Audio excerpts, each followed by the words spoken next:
All right, it is 7:03. Let me call this meeting to order. So good to see everybody. It's not every day that we get to see each other 2 nights in a row or every month, but you're still smiling, a good portion of you, so God bless you. Thank you all who are watching either at home or online with us right now, and good to see you all. Thank you for being here. Our agenda tonight, we will include a special presentation on career technical education grants. Looking forward to that. We'll discuss renaming and 138th Street school planning and the hybrid learning schedule for the balance of the year. So if I may, can I have a motion to start, rather to adopt the agenda? You have a motion. Thank you, Nelson. A second. Thank you, Joanne. Dr. Goldman, one comment.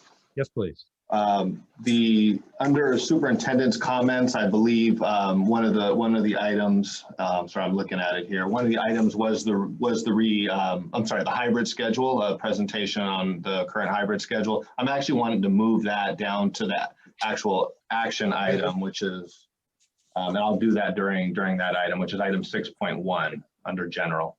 Great. If that's okay. Okay.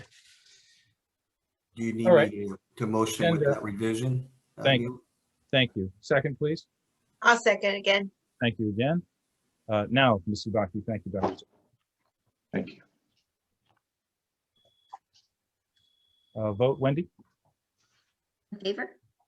Aye. Aye. All opposed? Thank you. All right.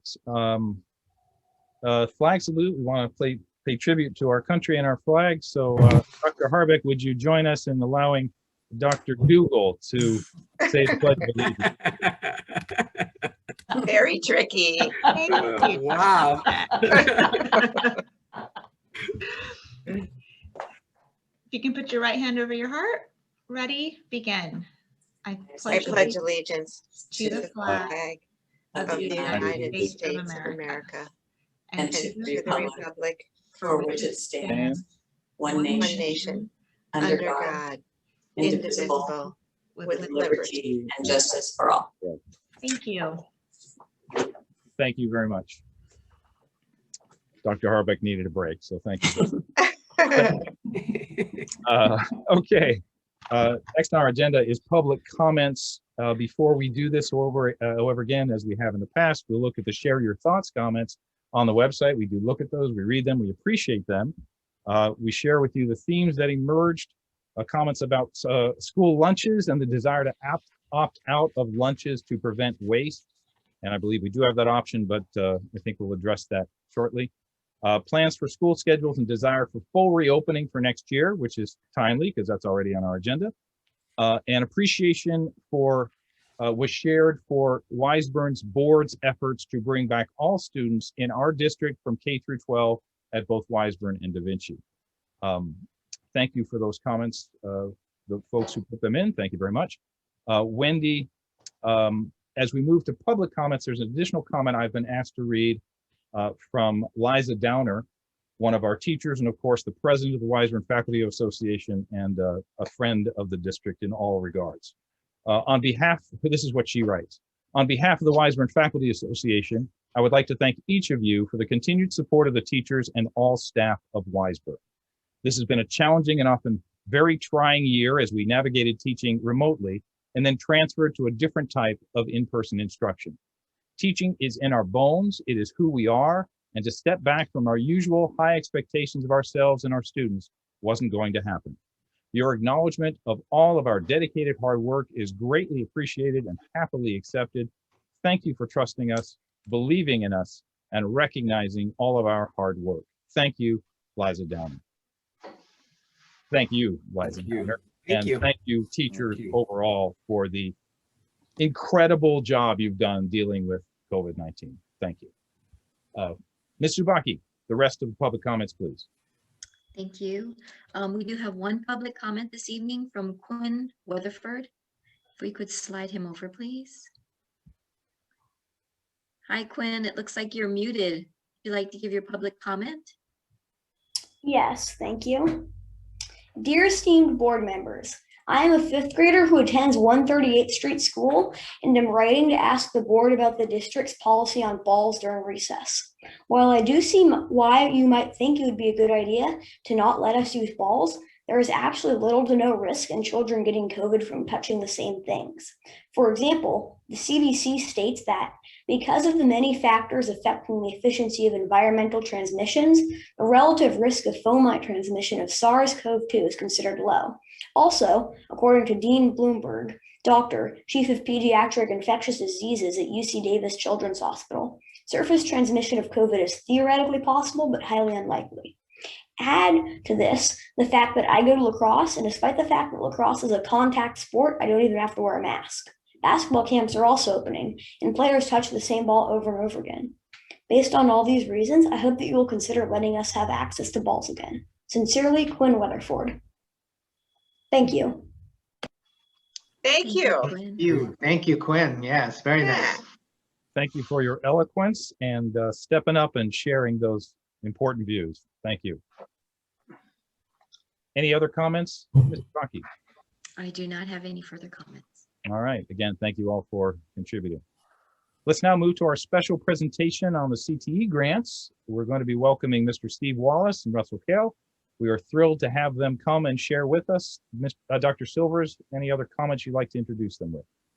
So I want to thank Steve. I think this is probably the fourth time he's had to give this presentation this week, and we were lucky enough to see this presentation earlier in the week as the facilities committee meeting, which I'll be updating the board on here soon. But definitely want to thank Steve. I think he's on. Is he not? Steve here? Well, anyway, I'm thanking him anyway, and thanking all those involved. Hi, Russell, for their participation in this project. It's really a nice project. So hopefully you enjoy. Hey, Steve. I think it's take it away. Thank you, Blake. Thank you, Weisburn board and everybody here. Yeah, the more I do this, I'm super excited to share along with Russell Kale and Carla Levinson and Rob Mary what we've been doing with the CTE Studio project. This actually started a while back, and so we want to share with you where we are on the timeline, and especially excited about the team we've got put together. We've already met 4 times. We meet every other week on Mondays at 4 o'clock, and it's been a really terrific process. Kind of even from the very beginning, thinking about what we might be able to use these CTE funds from the state of California to do to benefit our kids as they're continuing to do really awesome things, not only in our community, but when they graduate college and move on from there. So I'm going to start by handing it off to Carla and let her begin with a little bit of the timeline of the project and how we got to where we are today. Good evening, everybody. So we're going to just review a little bit of the timeline. We started working on this grant in summer of 2019, and we came to the Weisburn board and gave a short presentation, and there was an approval item on October 24th to just submit the application. And that was a requirement for the grant before we could even submit the grant. We submitted the grant in mid-November of 2019, and then the State Allocation Board approved the grant in September 30th of 2020. Then we've done some presentations to the Da Vinci Board on December 9th. King Consulting did that with us. They also led a presentation on January 20th that was about priorities, and that included the CTE Studio. And then last night, the Da Vinci Board approved the project timeline and the budget. And what that means is they committed to covering 100% of the cost of this project. We're here tonight on May 13th for this special presentation. And then we hope that this item would be an approval item at your next board meeting on May 27th. And then June 10th is the final day. The window closes really after June 10th. We have to, Weisburn would submit a priority in funding participation on behalf of Da Vinci. Next slide. So this is a summary of the grant award. So this grant, the CTE Studio, is that first line, the engineering, they call it engineering design pathway. So we were awarded $1,193,841, and that is part equipment and part construction. This grant has a 1-to-1 matching requirement. So Da Vinci has to come up with $1.1 million. We also received 3 other grants, the Patient Care, Computer Science, and Marketing grant, and we did receive some reimbursement monies for that grant. So we are permitted and to use those funds to be used toward our match for the CTE Studio, and that's our intent. And then the next slide, let's go to the next slide because it really breaks it down a little bit further. So on the expense side, there's the grant expense plus the matching expense. So the total project cost is $2.3 million. And then we received funding of the $1.1 million and the reimbursement money of $434,000. So we received total funding of $1,628,000. And so the net remaining funds for us to complete this project is $759,000, which amounts to the project. Actually, the state is covering 69% of the cost of this project. And then Da Vinci has committed to paying 100% of this project. And the funds would either come from Da Vinci reserves, we'd be doing fundraising, possibly naming opportunities. And again, Da Vinci did approve this item last night and committed to cover 100% of the costs. Steve. Yeah, thank you, Carla. We have a terrific team of stakeholders working together on this. And so we've got both Da Vinci and Weisburn unified staff. Julie Williams and Dave Wilson have already been super helpful in joining in those team meetings, but also just helping me, as I call them, and bother them with questions and details. They've been terrific. We've got teachers and pathway leaders on there. And we also have a great group of community partners. We've got parents, Heidi Hampton, one of the Gensler architects who worked on the design of the campus, as well as students.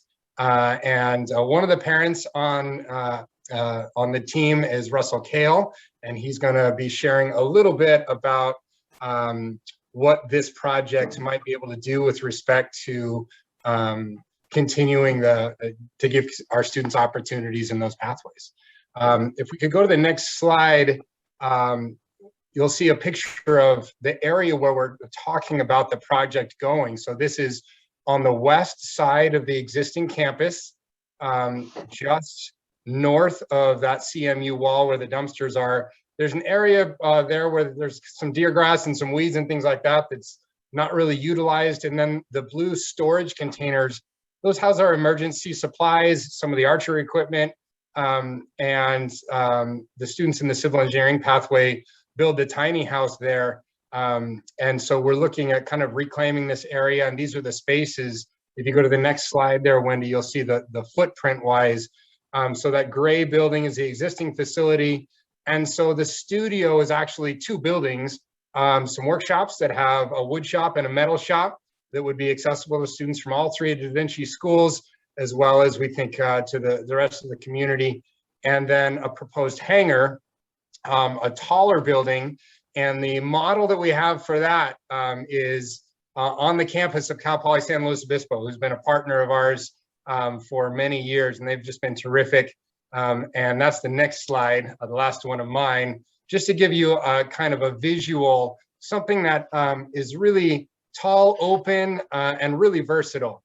Could be Cal Poly San Luis Obispo uses this. It's called their Strong Tie building. You can look up more pictures of that. It's really a teaching structure and an incredibly useful facility for them in their School of Engineering. And we went there and visited, and I said, I want one of those for our kid. So this is the kind of thing that we're envisioning. And now if you go to the next slide, I'm going to hand it off to Russell.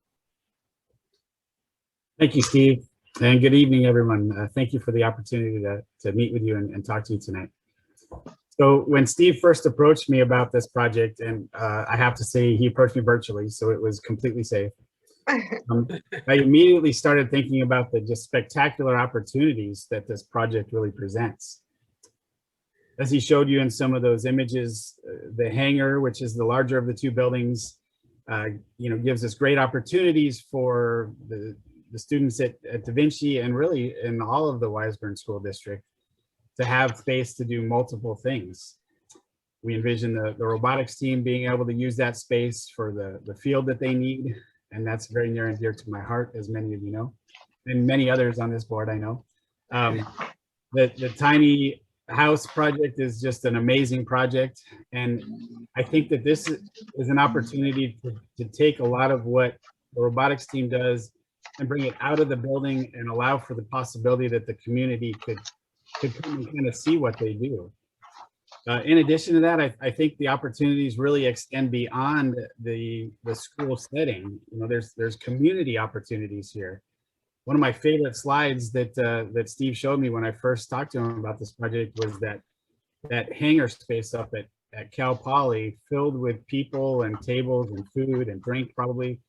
That this could be a great community building that could be utilized. And then the workshop buildings, it really gives, just another spectacular opportunity for the students. Again, throughout the Weisburn School District, we've talked a lot about, Mr. D's class over at Dana having the opportunity to come over and use both of these buildings. That is exciting to me, and I think is a great thing for the school district. If you go to the next slide, please. So here's a little bit about the greater community impact that it could potentially have. One thing that I love about this is, obviously the practice field would potentially go in that hangar, could impact several hundred students. I know that as a parent of a robotics team member, Austin, a big part of robotics is sharing and utilizing and collaborating with other teams. We've hosted teams in our facility, and that's been a huge part of our success for the robotics team. It's called the Chairman's Award, for those of you that are familiar with the robotics competition. I think that more space and the ability to sort of provide that friendly relationship and that professional, gracious professionalism is what they call it, and I love that term. I see this as an opportunity to help some teams. There was another spectacular team that lost their space actually down here in, I believe they were in Redondo, and we were able to share some space with them.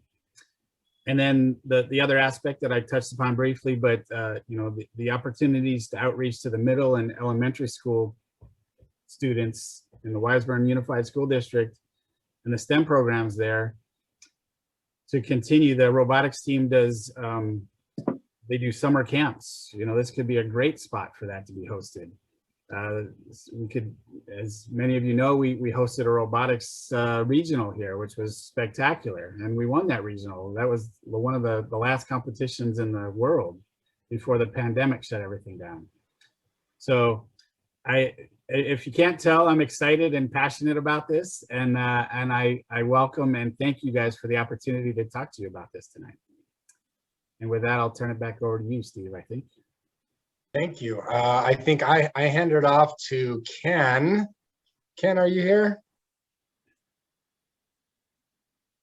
Rob. Yeah. I'm sorry. Oh, Rob. I'm gonna go by Rob. Okay. Whoever Ken was to come in and do this. Sorry, Rob.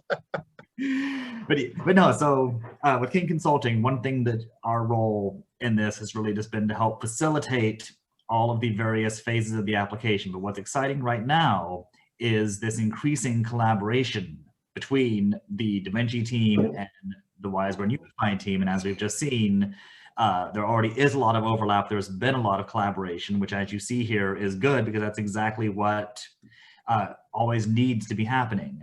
There are a few roles that have to be clearly defined to one or the other entities. So Weisburn Unified as the official applicants are in charge of the process, and will be the ones getting those the actual designs, the plans and specs through the Division of State Architect and getting that kind of approval that's necessary before the state funding can be released. On the Da Vinci side, it's the active day-to-day project management, the purchasing of the equipment, but all of this kind of collaboratively, this planning and going through the bid and getting the construction done is that work that really needs to be a collaborative effort. And again, it's already been happening. I think it's even just a couple of days ago this week was the most recent meeting, and from everything that I'm hearing, it's going really well with Julie and Dave from the district and the various folks from Da Vinci. So that's exactly where we want to be on that point. So if we can go to the next slide, we just have a couple of timelines to show. So we'll start with the orange bars up at the top. And this is really walking back from the anticipated project actually occurring predominantly in the summer of 2022. And then you can just see from that lowest orange bar, just backing up to where you need to do your bidding. You have some period where you have to do the designs and plans and get those approvals from the state agencies, both Division of State Architect and the California Department of Education. And that is the timeline that leads up to when ideally that project construction would occur. Now the gray bars on the bottom, I think, are the more urgent timeline that we're looking at right now. And here is really that June 10th deadline that Carla mentioned. There's what's called a priority and funding round. And this is where, up to this point, this application has already been approved by the state. And there were 2 opportunities to kind of get into the official funding process. And this is now the second of those 2 opportunities. And if this one is not met, then that funding will be pulled back and given to another applicant who's effectively on kind of a waiting list right now. But assuming that you do participate in that priority and funding round, then the wheels of the state need to turn a little bit, but then October, you would actually receive a funded apportionment, which means the money is in an account waiting to be issued. And at that point, you have up to 1 year to submit to the state those letters of approval from DSA and CDE. And at that point, they say 4 to 6 weeks. I say give them 6 to 8, but soon after that, you actually get the money, which is the exciting part. And so again, that goes back to that orange timeline. If you have those approvals in hand in October for that funded apportionment, you can literally turn them in the next day and you've got the money and you're ready to plan around that. But this all comes back to June 10th is the deadline for what they call the priority and funding, which is really just officially letting the state know you are 100% fully committed to this. Please continue the process of giving us the money because we are absolutely going to do this project. And that is the point. So again, as I said last night, on the Da Vinci side, there has been that approval of the budget, but as the applicants, Weisburn Unified will need to be the ones to submit that priority and funding letter. So again, there's a lot of information here. I'm happy to answer questions about any of the specifics.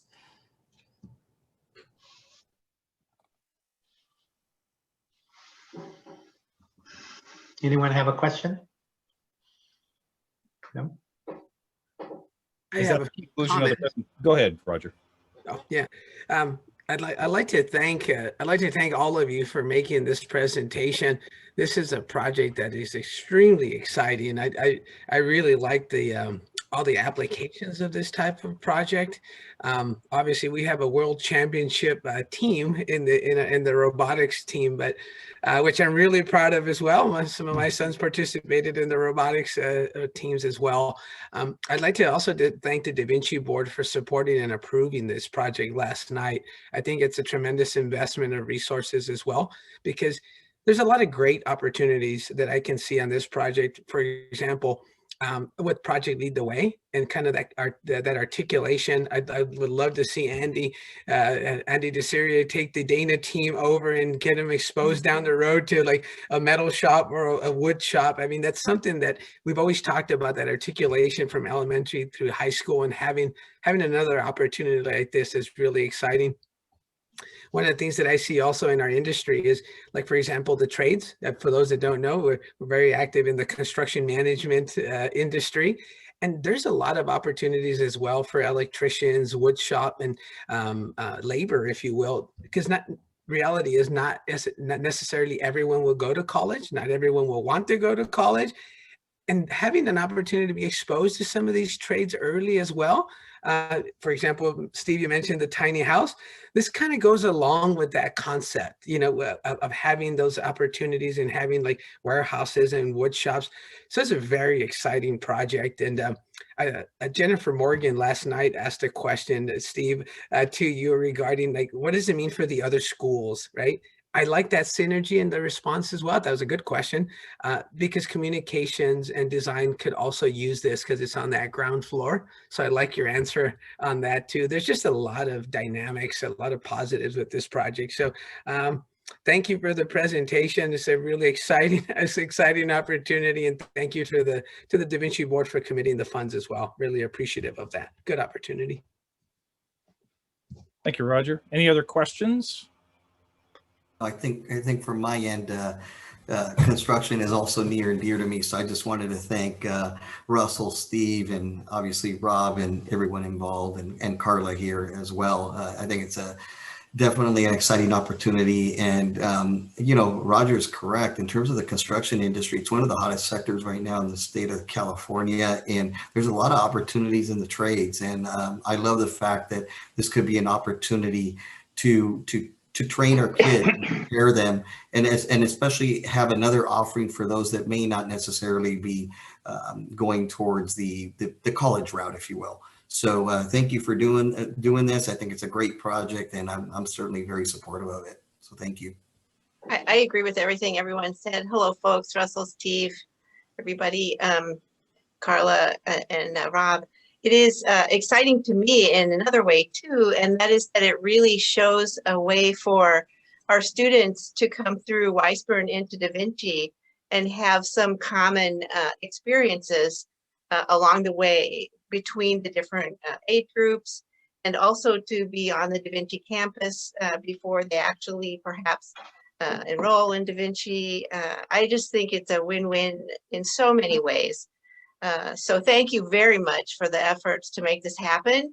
I think it's just wonderful for the kids that are there now, and it shows so much opportunity for the students who are going to be there in the future. Thank you very much. Yes, thank you to everyone involved in putting this together. I think it's an excellent program, and it took a lot of work. So let's see if we can make it come to fruition. Well, glad to see the collaboration. Carla, thank you for your years of dedicated service. Yes, Steve, for sure. well. Rob, appreciate it. And Russell, if you're behind this, that means a lot to me. So thank you very much. And any final comments? All right. Thank you, guys. Thank you very much. Thank you so much. Thank you. Thank you. All right, let's move on to comments from the board. Joanne? Sure. I'll start off this evening. Hello, everyone. Good evening. Here we are in May, man, the middle of May of 2021. How can this be happening? But it is, and it's all goodness and lots of good things happening in the community, and some tough things for folks around the world with COVID.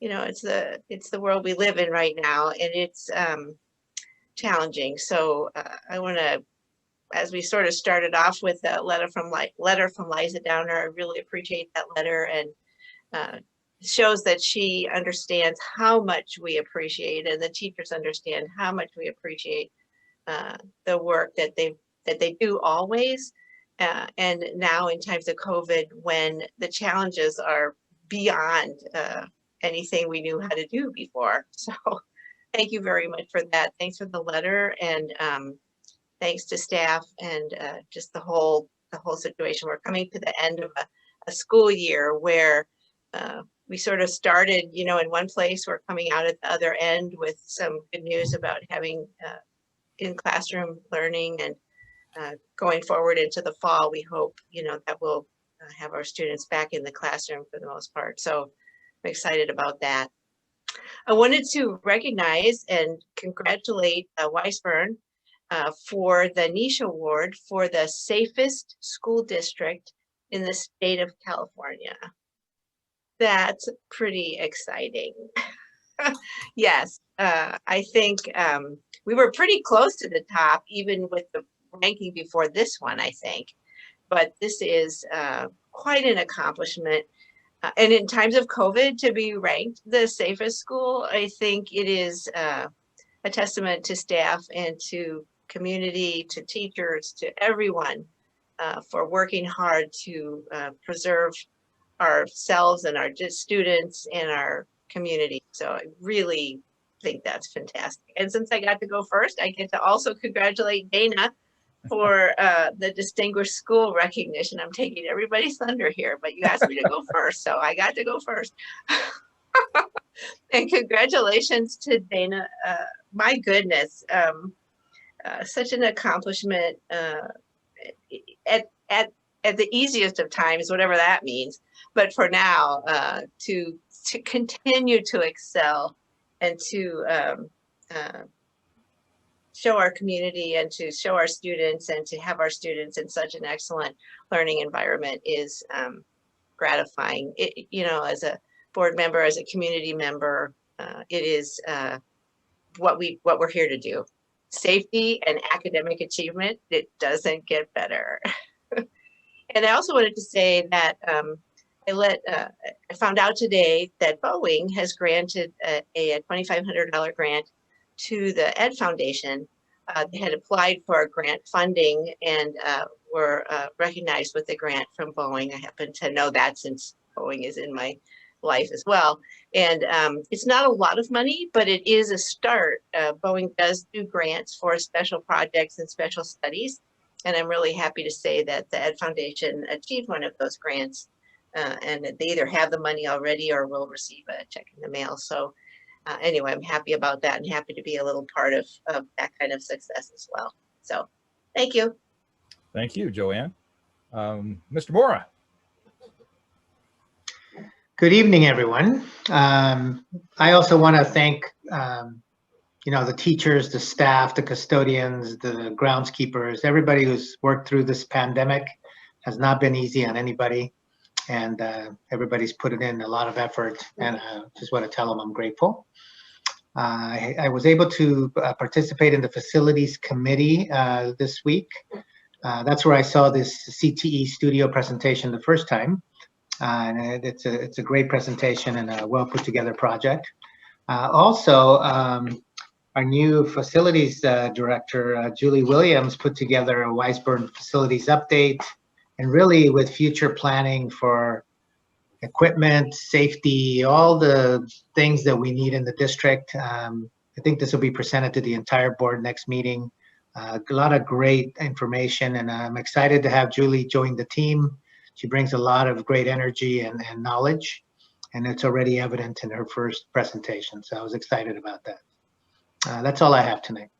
Thank you, Israel. Roger, please. Thank you. Good evening, everyone.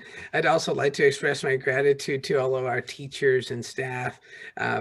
Like Joanne so properly said, even in these times, right, to have a California Distinguished School and Dana for high achievement in education, but also the niche award in safety. Doesn't get any better than that. Oh my goodness, that's fantastic. So again, a huge thank you and to everybody at Dana and all of our staff and administration. Proud of everyone for doing that, and of course our students, right? I mean, they're all weathering the storm, if you will.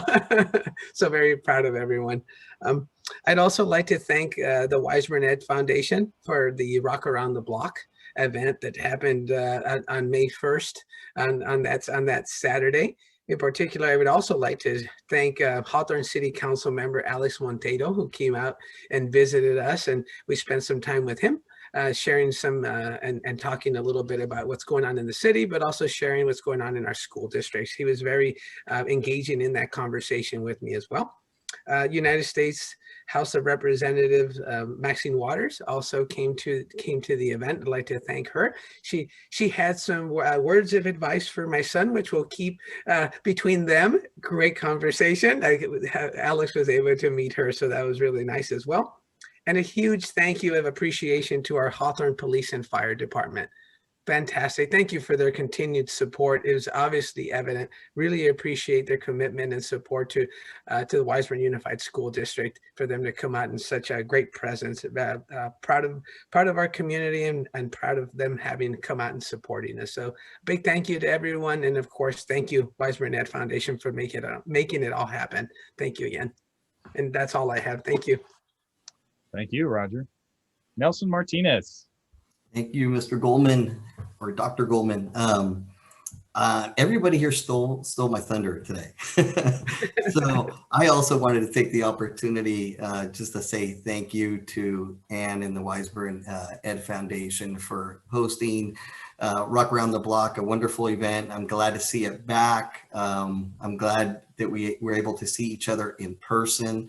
Fantastic day, and just honoring the hometown heroes, and the parade was great, and more importantly, you know, it supports our music and arts program. So thank you to all the work and effort that goes to that event and to support that our wonderful program here at Weisburn.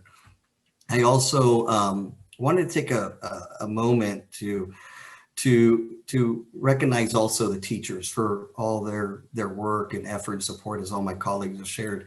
I had the opportunity this past weekend to attend San Jose State University, where my nephew will be attending. He committed on May 1st to that university for their civil engineering program. And it's just a testament to all the work and the contribution that comes from our staff, not only at Da Vinci, but also at Weisburn throughout his years. You've successfully contributed to that success. And it's for all the students also too that committed recently. I congratulate them, but I also want to recognize the staff from both Da Vinci and Weisburn that have contributed to the success of all the students. That's why we're here. That's what it's about. And so again, just want to, as all my colleagues have shared that, I just want to recognize that and thank you to all the staff. Da Vinci, I'm happy to report that the Da Vinci soccer girls won their first CIF soccer game yesterday. And just late breaking news, I was just informed that the Da Vinci boys soccer team won their soccer game this evening 4-0 against Bassett. So both are advancing and now to the second round of playoffs. And I think the girls have a game tomorrow and the boys have a game Saturday. So congratulations to them. And I think that probably covers it for me. And I just wanted to say thank you. Thank you, Nelson. I would now like to repeat everything that's been said, but I won't. Just thank you. Well said. You literally checked every box I had. The only one I think I would add is a thank you to Kent and Ann for their presentation last night, both at our organization at Weisburn and also at Da Vinci, and looking forward to continuing our conversations together to move forward.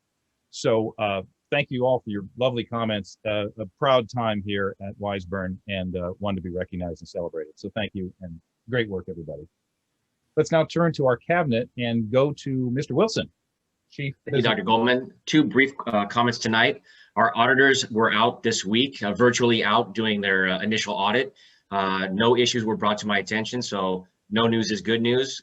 You know, as we wrap up this fiscal year, they start doing their auditing, and the final audit will be reported to the board by December 15th. Thought the governor was going to release his May revise today. I think either it's been released or it's going to be released tomorrow.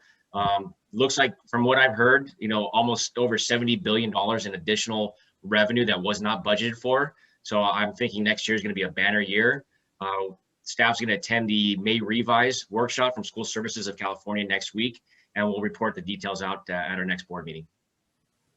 That's all I have.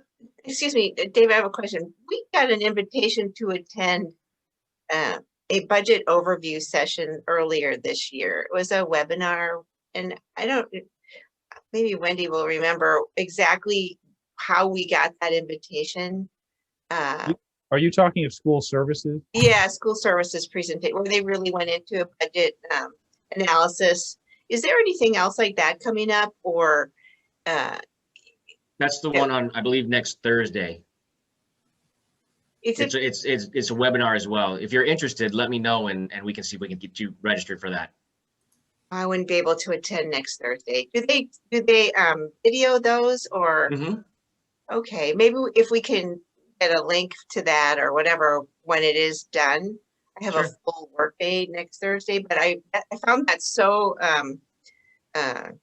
well done and really informative. So I would, if there is another one, I won't be able to attend, but I would like to see the the release of it. I think they record it and you can watch it at later times. So I'll look into it and let you know for sure. Some people watch Netflix. I like to watch budget meetings. What can I say? From the same cloth, Joanne. Thank you. I don't have a life. Wendy, just out of curiosity, we have a couple, I think we had, how many registrants did we, do you remember how many we registered for that event Thursday?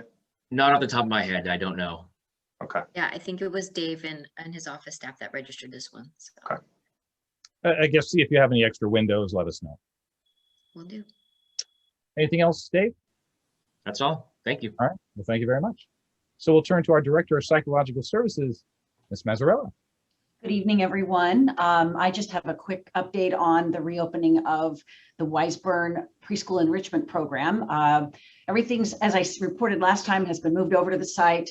Karen Chapkani was able to get all the rooms set up because we're now anticipating getting, state licensing out to review, to look at the site and grant us licensing. So that's been done, and I really am thankful to her and the staff that were hired with additional hours to help her set that all up. And that went quickly, and she was very relieved to get that behind her, because it was for a while, it looked like she was living in an Amazon warehouse with all of these things stacked up. So it was overwhelming. And it's nice to have that behind her. So very much appreciate that that's completed. And we just have a couple more things like the play structure that needs to be installed, but we don't need that for licensing. So we're getting ready to get them out and get ready to staff. So hopeful and mostly hope. I mean, I'm very hopeful that we're going to be able to open by July 1st. Congratulations. Wow. That's great news. Yeah, it is. Have we started signups and such? We do already have people registered, and we're just waiting to say, come on in. Is there a place they should go to sign up? Yes, you would go to the website, and there is a link there for School Mint to be able to sign up and then pay the down payment. And then Dr. Goldman, we will be sending that out again. We've sent it out in a couple communications. We'll send out another one as well so that people can quickly link to that. I think we have somewhere around 110, give or take, registered already. So just kind of balancing that. Right. Yes. And we're talking about the Del Air site here. Correct. Correct. Yep. All of it will be at Del Air site, all preschool. Mm-hmm. Great. Thank you, Peggy. Appreciate it. Now let's turn to the Assistant Superintendent of Human Resources, Dr. Dugal. Good evening, everyone. Ms. Kaneda, I'm going to use this time to first give an update in terms of the Right at School program, the after-school program you asked about last month. So just quick updates on enrollments. Currently, we have 214 families registered in the hybrid program. So currently right now, and that's been going well. Themes for the last couple weeks and moving forward, students have been working on motion commotion as their main theme, and that they've been doing some artwork as well as some interactive games. Something near and dear to my heart is next couple weeks they're going to be doing a give back project, and so all of the students at the sites are working on creating service projects that they would be interested in. So everyone from a kindergartner to an 8th grader at Dana is working on how they want to give back to the community. So exciting stuff coming up at Right at School. They have launched their summer enrollment, and so far there are 65 students in the elementary program signed up. They are still working on getting some more enrollments in the middle school. The fall enrollment, exciting, 344 families already registered. So quite a large program at both Cabrillo and Anza, and those two sites have always been our larger daycare or childcare program. So once again, we're thankful for Right at School for being on our campuses and providing this extended care for our students. There was a much needed community resource that we were able to get for our parents. So that's the first part of my presentation. The second part, I want to take this time to really honor the contributions of our classified school site employees. Next week is denoted as Classified School Employees Week. And in a typical year, we know that our classified employees are recognized as integral to the success of our students, from feeding students to teaching them vital skills and ensuring that schools are operating smoothly. We know that our classified employees have earned respect as educators and partners in our school community. This year, however, our classified staff has stepped up to the challenge presented by COVID-19 and proven to be essential workers serving our students in schools like they never have before. Custodians, thank you. You've kept our campuses clean and safe. Food service workers have prepared meals for students. Office staff, you have worked diligently to connect teachers with students studying remotely, while our IT staff has equipped them with the technology they need to learn. And our instructional aides are supporting students as they overcome the challenges of distance learning. No matter what their role is, our classified employees are the essential workers and they're getting it done. So let's celebrate and recognize our CSCA members next week, May 22nd to May 16th to May 22nd, in honor of Classified School Employees Week. We're grateful for your service to our kiddos and our school community. Thank you for all you do. So once again, just want to recognize our CSCA members, not just next week, but always. So thank you. Well, thank you, Dr. Dugal. Well said. And absolutely, we're too small for anybody not to be vital in this organization. Everybody plays a great contributing role. So thank you to all. I'm glad we're recognizing them as well. Actually, it's not Dr. Silverstern, because Dr. Harbeck, our Assistant Superintendent of Educational Services, we want to hear from you. So I'm just going to go ahead and share my screen. I have a few slides. I promise just a few tonight. That's not it. Sorry.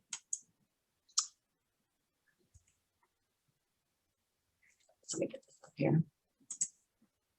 All right. I just wanted to bring a few slides to you tonight to talk about what's coming up to our school board. There's so many things coming that I thought it was important to just take a moment to give the school board an idea of what's coming and give you a little information on one of the plans that we're looking at. So in June, you'll be, of course, looking at our local control accountability plan update from 2019-2020. As you might remember, last year, we were waived on renewing the LCAP, but the annual update we still need to produce this year on how that went. So it's looking in the rearview mirror on that. We'll bring that to you in June. We also have to remark and update our learning continuity plan. And this was the LCP that we brought to you earlier this year. And it remarks on our year of distance learning and how we proactively served our students and staff and our families. So that annual update will be coming to you as well at the end of June. Then we also have our new LCAP, the 21-24 local accountability plan that we're working on now. So that also will come to you in June. So I wanted to give that to the board because there's so much coming. We also have the local performance indicators. This is a self-reflection tool that comes to you every year. And this is when we look at our own performance internally, and we do that through our LCAP process as well. So all of that's going to be coming to you. But what's more current is our expanded learning opportunity plan. And this is in development right now. And I just want to give you an overview of where we are. The expanded learning opportunity grant is part of Assembly Bill 86. This is where we were given a grant to provide in-person instruction. And the key word here is opportunity. We want to make sure that we are offering our students opportunities to expand their learning, to fill those learning gaps, and to move forward. And we do that in a variety of ways through this grant. But all LEAs are eligible for this, including school districts, offices of education, charter schools, etc. Our funding must be spent by the end of August 2022. So our plan really does extend all the way through next summer. And our grant allowance in Weisburn is just under $1.5 million. Dave, do you want to just say how that number comes up, how the state came up with that number for us? Sure. So the state's allocation of this grant is based on our proportionate share of local control funding formula through the state. So whatever our $21 million and LCFF, whatever proportion that is to the statewide is how they came up with this allocation of number. Okay. So the intent of what they call the ELOP, the Extended Learning Opportunity Plan, is to implement a recovery program that supplements instruction, of high emphasis on social emotional well-being for our families and students, and meals and snacks. And the identified students, we go back to those same groups that we always want to emphasize and be specific about in our district, our families who are identified as low income, our English learners, students who are experiencing homelessness, and our students with disabilities, along with those students who are disengaged. One thing that we are tasked with is including our stakeholders, and we really appreciate that. Even though LACO does not look at this plan, there's no authorization on this or review. With the LCAP there's 7 pages of instructions and a guideline and so forth. But with this, it's far more minimal. There aren't goals or metrics. It really is a plan for our district. So it's in our hands to put together. But we want to make sure that it aligns with our LCAP, and we are given the ability to use our LCAP process to engage our stakeholders in developing this plan. So we are going to use that process, but we also added meetings with our principals in April and May. We held a special meeting of school leadership personnel with our counselors, our school psychologists, our assistant principals, cabinet, our principals, to really engage in the needs of our students. What did we need to do with this, this new grant? We met with the cabinet several times, of course, to go over this, and then we will have the LCAP committee look at it and review with us and add their input on May 20th. So it all works together. We only have so many allowable strategies that we are able to use, and so we just look at it as buckets. This is as specific as it gets.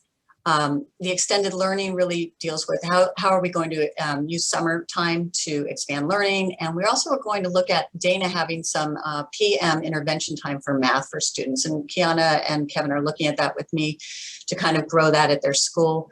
Closing learning gaps, we're looking at some teacher on special assignment supports to continue with our multiple tiered support systems, our tiered support systems for students. For student supports, we're looking at our social emotional needs. How are we helping our students through our counseling staff, our interns?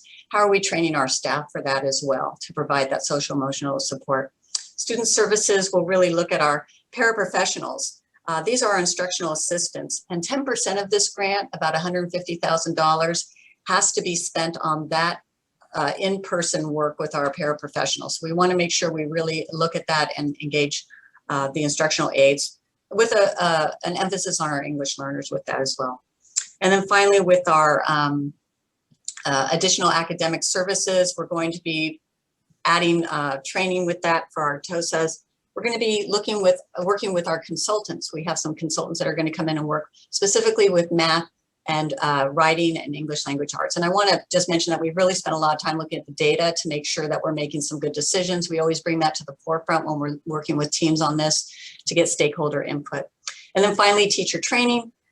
Large amount of training here. A lot of people are interested in this, having more collaboration time for our teachers, more professional learning on tier 1 and tier 2 instructional practices, and more lab days where teachers actually go in and they watch the learning in progress and remark on it and do some lesson planning and lesson study. So that's how we're looking at this grant. I just have one more slide. So next steps, we're going to have the LCAP committee review this draft plan. It's only in draft form right now on May 20th. We'll bring it back to the school board on May 27th for approval and review. And then we do need to submit it to LACO, although they don't do a review in June. So, and that is what's coming up. I just want to finish. Did you have any questions on that before I go on? Just a question on, will you be updating us on the summer program at the next board meeting? The summer, I was going to do that now. Look how efficient you are. Thank you. So we do have our summer school rolling along. We have about 110 kids going to be invited to our summer school program, 95 kids to our extended school year program for our students with special needs. We do have staffing for all of that right now, but we are recruiting more staff. We would like to see more instructional aides and more teachers participate so we could add more children to it. But we have a pretty good setup right now for the kids that we've identified. It's unfortunate, but it's not likely that we will be able to staff the bridge program. We had hoped to do that. It's not looking like we're going to be able to. The bridge program, if you remember, was taking you from one grade to the other with some standards front loading. We're not going to be able, it's unlikely that we'll be able to do that at this point. Okay, and that finishes my report.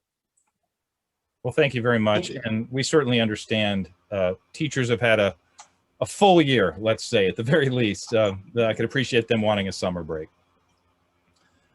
Dr. Silvers, let's turn to you, our superintendent. Thank you, Dr. Goldman. I really think everybody took everything that I had wanted to report on. So no, I'm teasing, but not really at the same time. Few comments before, and I do have a presentation as well. So I'm going to just start off. I actually want to start off with a few comments. Do want to thank Ann Tittle at Rock Around the Block. I just don't know that we could overdo that and the time and energy that went into this really creative solution and honoring the people that should be honored in our community. You know, having our fire department, and I share Roger's sentiments, the police who've been consistently supportive of our community, of our school district. It's just really remarkable. We had members of the Air Force Base that were able to join us, which was really cool. They just loved it. I was able to ride in a car with them, and just seeing the community out on their lawns and enjoying the parade was really just such a thrill to be able to be a part of that. You know, we had our schools represented with school staff and our principals and mascots and all of that. And, you know, I do want to give a special shout out to Anthony Bullocks, who rode around, I mean, in our maintenance vehicle. And this is really kind of highlights the work that had to go in this year. I mean, there were truly heroes locally that had to put in a lot of hard work to make sure that our schools were able to open, that they were actually locked down when they were locked down, but then open safely when they opened. So a little bit more to come on that, but definitely wanted to give a special shout out to Anthony. Also want to share a thank you to Liza Downer and to Alicia Galindo, the leaders of our labor partners. It's been I'd say this has been an atypical year, again, to say the least. I think I've used that over and over again. And really the problem solving, overcoming challenges, and being able to work together and be collaborative has been why we are where we are today. And I think it's in a pretty successful place leading into next year. So I do want to thank them for that as well. And I, of course, thank to the staff, all the staff, support staff, the teachers for their hard work. I'd like to say a special thank you today to the executive team, to the cabinet, the team that really has supported me throughout this entire process. Eileen just shared this, this presentation. Let me tell you, that is not the most fun and exciting process to go through, to dot all those I's and cross all those T's, yet these are governing documents that are so important. And Eileen literally never misses a beat on these things. Every I is dotted and every T is crossed. And I just, I'm really indebted to her for the work that she does to make sure that, that we're turning those in and that they're accurate and good and really well done. And certainly in the world of HR, this has been a year unlike any other. And Nisha, thank you for the support there.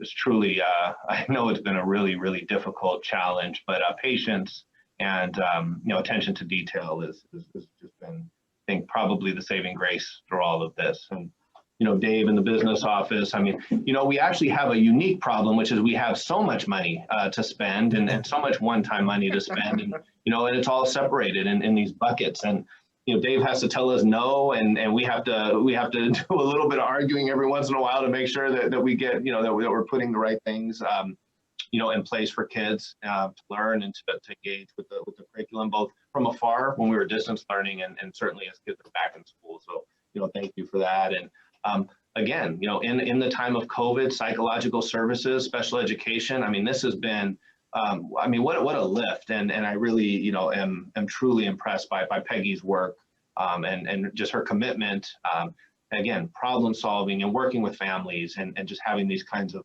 having to have difficult conversations. And it's just been really a pleasure working with Peggy. So I want to thank her. And then certainly would be remiss if I didn't thank the executive assistant in the district, Wendy, who is, I think all of our favorite. And it's just been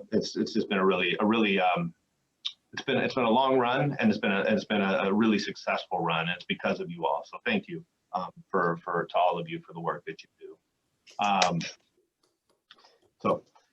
I do want to thank the board, or share with the board, and thank the board, but I want to share with the board that the district does have a lot to be proud of. I sort of intimated, and I think you all have shared a lot of these recognitions that we've received, but I think I want to share some of them as well. We did see the niche.com or niche.com ranking Dana or Weisburn being the safest school district in the state of California. It is the second year in a row. There was a little movement below us, but we stayed right there at the top. So really it speaks volumes because we're living into our assurances. It's one of our pillars. It's one thing that we want to measure success as it relates to safety. It also spoke highly of Da Vinci. I mean, there was a lot of comment and review from Da Vinci students. So this is a combination of both of our organizations that are truly committed to the safety of our schools and our students and that kind of thing. And overall, it's a caring community. I mean, when we start thinking of Weisburn, we think of this caring community that provides this opportunity for our schools to be safe. So really, I think it's a joint effort to do that. Also, just a few days ago, I did receive notice, as Joanne shared, from the state superintendent, from Tony Thurman, that Dana Middle School is a 2021 California Distinguished School. And this is a re-up from being a distinguished school just 2 or 3 years ago. I'm sorry if I'm missing that, but that's continuous improvement. That's what we want to see. We want to see goal setting and achieving goals. And a shout out to the teachers and the staff at Dana, as well as Kevin and Kiana for the stellar work that they've done to make that happen. I also want to update our board on the partnership between 138th Street School and the Coatson Foundation. Just days ago, the cohort of fellows, a mentor was selected by the foundation, and they include mentor for next year would be Trisha Mano. We have fellows would be Summer Graves, Tara Karn, Jennifer Williams, Madison Starr, Dina Stern, and Rachel Humphrey, and Rebecca Blake. So I want to thank the 138 team that's going to engage in this professional learning opportunity to teach Writers Workshop for our students at 138th Street School. I did have a chance actually about a week ago to visit Cabrillo's first graders as they're going through the second year of this process. And I think to say it's amazing is to understate the work that kindergarten students are doing and first graders are doing, writing 4 sentences, putting thoughts together and writing in ways and writing that is surely deserving of praise. And so it was just really an awesome experience to be able to be there. So I'm thrilled to continue to have opportunities for our staff and our students, for the entire community to participate in opportunities, professional learning opportunities like this, because it really does benefit the students. So thank you to Jerry Harris and the entire Coatson Foundation for their partnership over time. There was a comment, just looking at my notes here, there was a comment about school lunches. And so it was on the share your thoughts page. And I want to address that briefly. And that's, the comment was about food waste primarily. I also received an email from a parent yesterday regarding the use of non-recyclable items in the distribution of lunches. So just want to assure the community and the board today that we have put in place a couple systems to minimize food waste, to allow students to opt out of receiving a lunch should they not want to get a lunch. So we're not wasting food, and we could do a little bit better job of counting the number of lunches we need to make and then distributing them accordingly. We also reached out to Chartwell's. Thank you to Dave for that, to see if there's any opportunities that they could support us in being more green, more eco-friendly, looking at the utensils that we use, that they're not just these one-time plastic utensils, but maybe there's other options out there, and that would also include the plastic bags that we're currently distributing as part of the lunch program, maybe looking at paper bags instead. So we are looking at various options there. So wanted to share that with the board as well. Another exciting, sorry, I'm gonna shut myself out of this. There's another exciting news that I found out yesterday, and I was able to share with Nelson and I'm sorry, I just want to pull up my screen. Nelson and Neil, and that's that. Thank you to Julie Williams, who did a ton of research. This is the Del Air site, and this was part of our, as we were leading into our facilities meeting. We actually found out that Weisburn Unified School District owns this entire plot. So there was this field to the, I guess this is the south, that we actually thought was owned by the county, is actually owned by the district, and it's not even part of the MOU with the county. It's usable space and owned and operated essentially by the district. So we're actually pulling records from the county. Julie's working on that right now to start pulling some of the records from the county to do some cross-referencing on that site. So then we could actually, as I know the master plan, the reason why I bring this up because the master plan, we're looking to approve that hopefully, or consider approving that today. But as we start looking to do work in the future, that we would now add this and maybe have LPA come out and revisit some of the work that we have on this site. So it's actually good news for the district, and looking to utilize the space. That is great news, Blake. And I was wondering, do you think we can have Julie check to see if we own any other property around? Will do. Just, I have a comment on that as well. I'd like to thank Julie for the due diligence and finding that information out. That is actually amazing. We'll talk a little bit, I think, or have talked a lot about a facilities master plan and a potential joint use partnership with the county and the rec and parks, as to possibly having that be a baseball field, for sports. I mean, the fact that we own it changes the entire dynamic. I mean, a complete turnabout there. So I want to say thank you for that, because that has been that's an amazing find, if you will, and that's a game changer for us. That's fantastic. So thank you for the surprise. I wish you would have emailed me and told me. Sorry. Any way I can get it. All right. It was hot off the press last night, so I'm sorry. I got but I will. I'll get it to you next time earlier. Sorry. I didn't mean it that way. Thank you. Okay. So I think I'm going to move on to. I do have a special presentation. Because we're going to talk about renaming. I know this, so this has been quite a long road, obviously with COVID, and I'm going to bring up my my screen here too. So sorry, it's the constant sharing of the screens. So when we look at,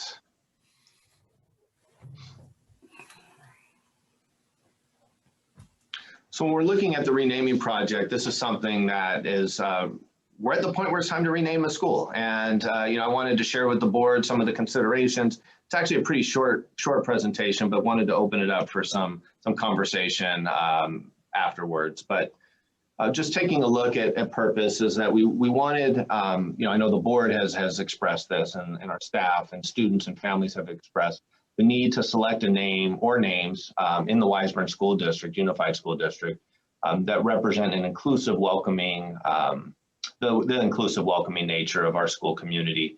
And it really supports our staff and students that come to work every day. And so we want the name to embody the people that and the values of our district. So when we're looking at considerations for renaming and looking at our board policy on renaming, there's a few types of names, obviously. There's only so many things that you can name, name a school after. And one is people who have made a positive impact, who are either living or non-living, and this is in our board policy. The second would be neighborhoods / streets. And so obviously right now we have a placeholder name in 138th Street. There's always, our neighborhoods, Holly Glen, Del Air, Weisburn, et cetera. That's another option for naming. And then core values of the district. And that would be, Integrity Elementary School, Hope Elementary School, but you start looking at some of those core values as another option for naming. So when you look at other considerations, one of the questions that has come up on multiple occasions, if I recall, is, looking at all of our school names, and do our school names reflect the current values of the Weisburn Unified School District? And I'm going to actually come back to this question, but I just wanted to pose that in this presentation, and maybe we'll come back and revisit that question here towards the end of this presentation.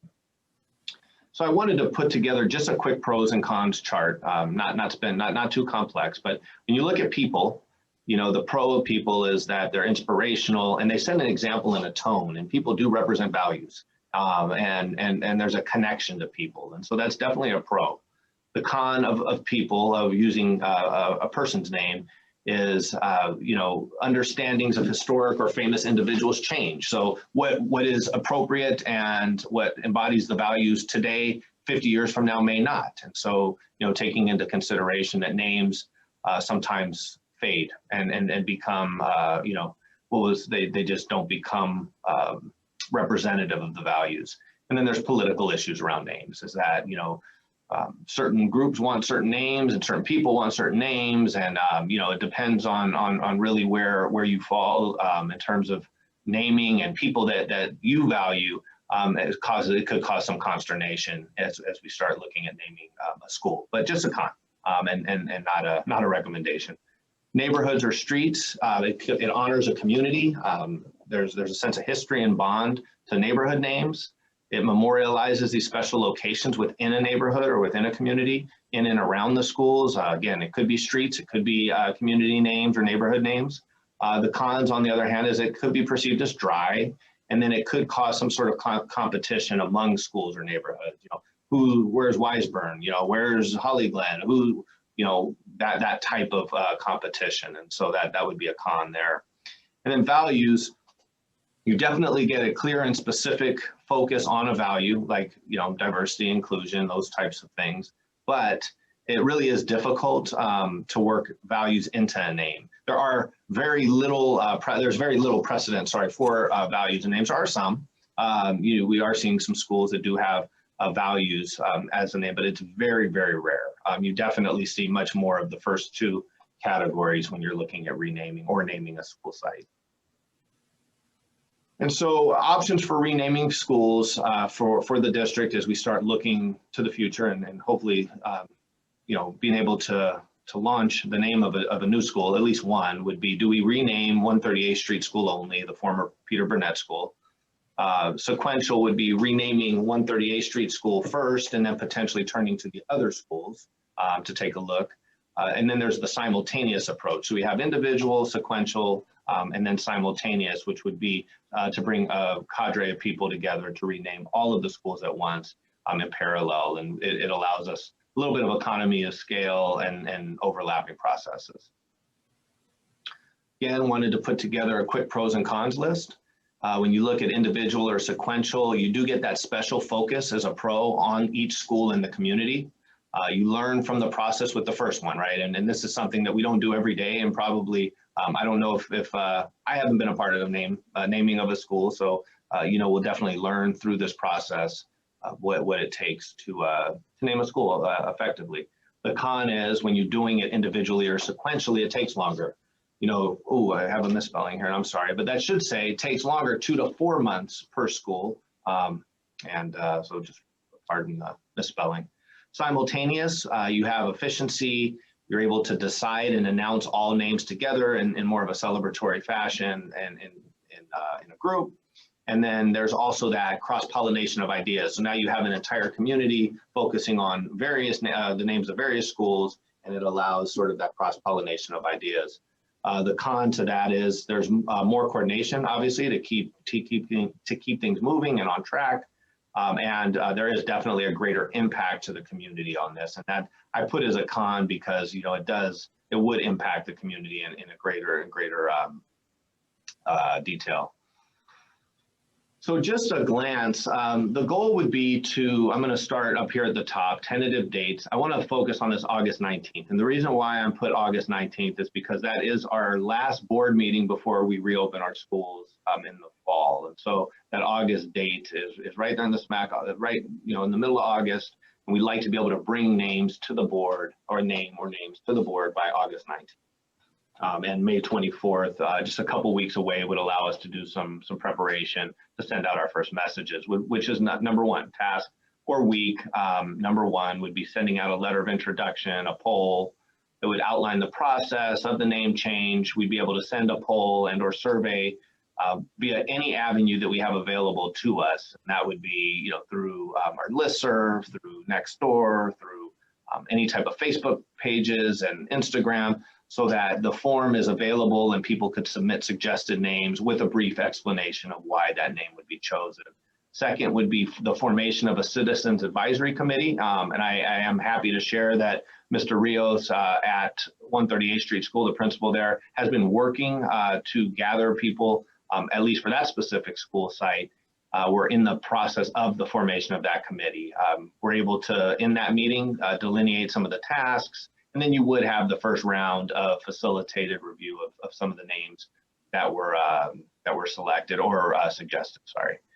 And then the third step would be a board meeting update, and that would be just kind of where we stand at that moment in time after the first CAC meeting. The fourth would be the second CAC meeting, which would be the second round review of suggested names, and then looking to finalize some of the recommendations to the board and finalizing 3 to 5 names to send to the board. I think 5 may be a lot. I just state that publicly, but if we can get close to 3 to 5, I think that would be a good goal. Then we'd have the second board meeting, and this would be the public hearing phase, again, part of our board policy. And that would be public hearing on the CAC's recommendations, also any recommendations that the board provided at step 3 there. And we would want to offer a 10-day posting period so that people have time to look at the names, to really dive into them. If it's names of people, that they could do a sort of some historical checking and fact checking, so that the public hearing is fruitful and that the community can come out and actually share their opinions and so forth at that meeting. Then that would be followed by a ballot voting, which the community members would be able to provide more data to the board. Again, it's not a decision, it's really just a voice, but it would provide the board with an opportunity to see, based on that short list of names, maybe where the community's sentiment is at that moment.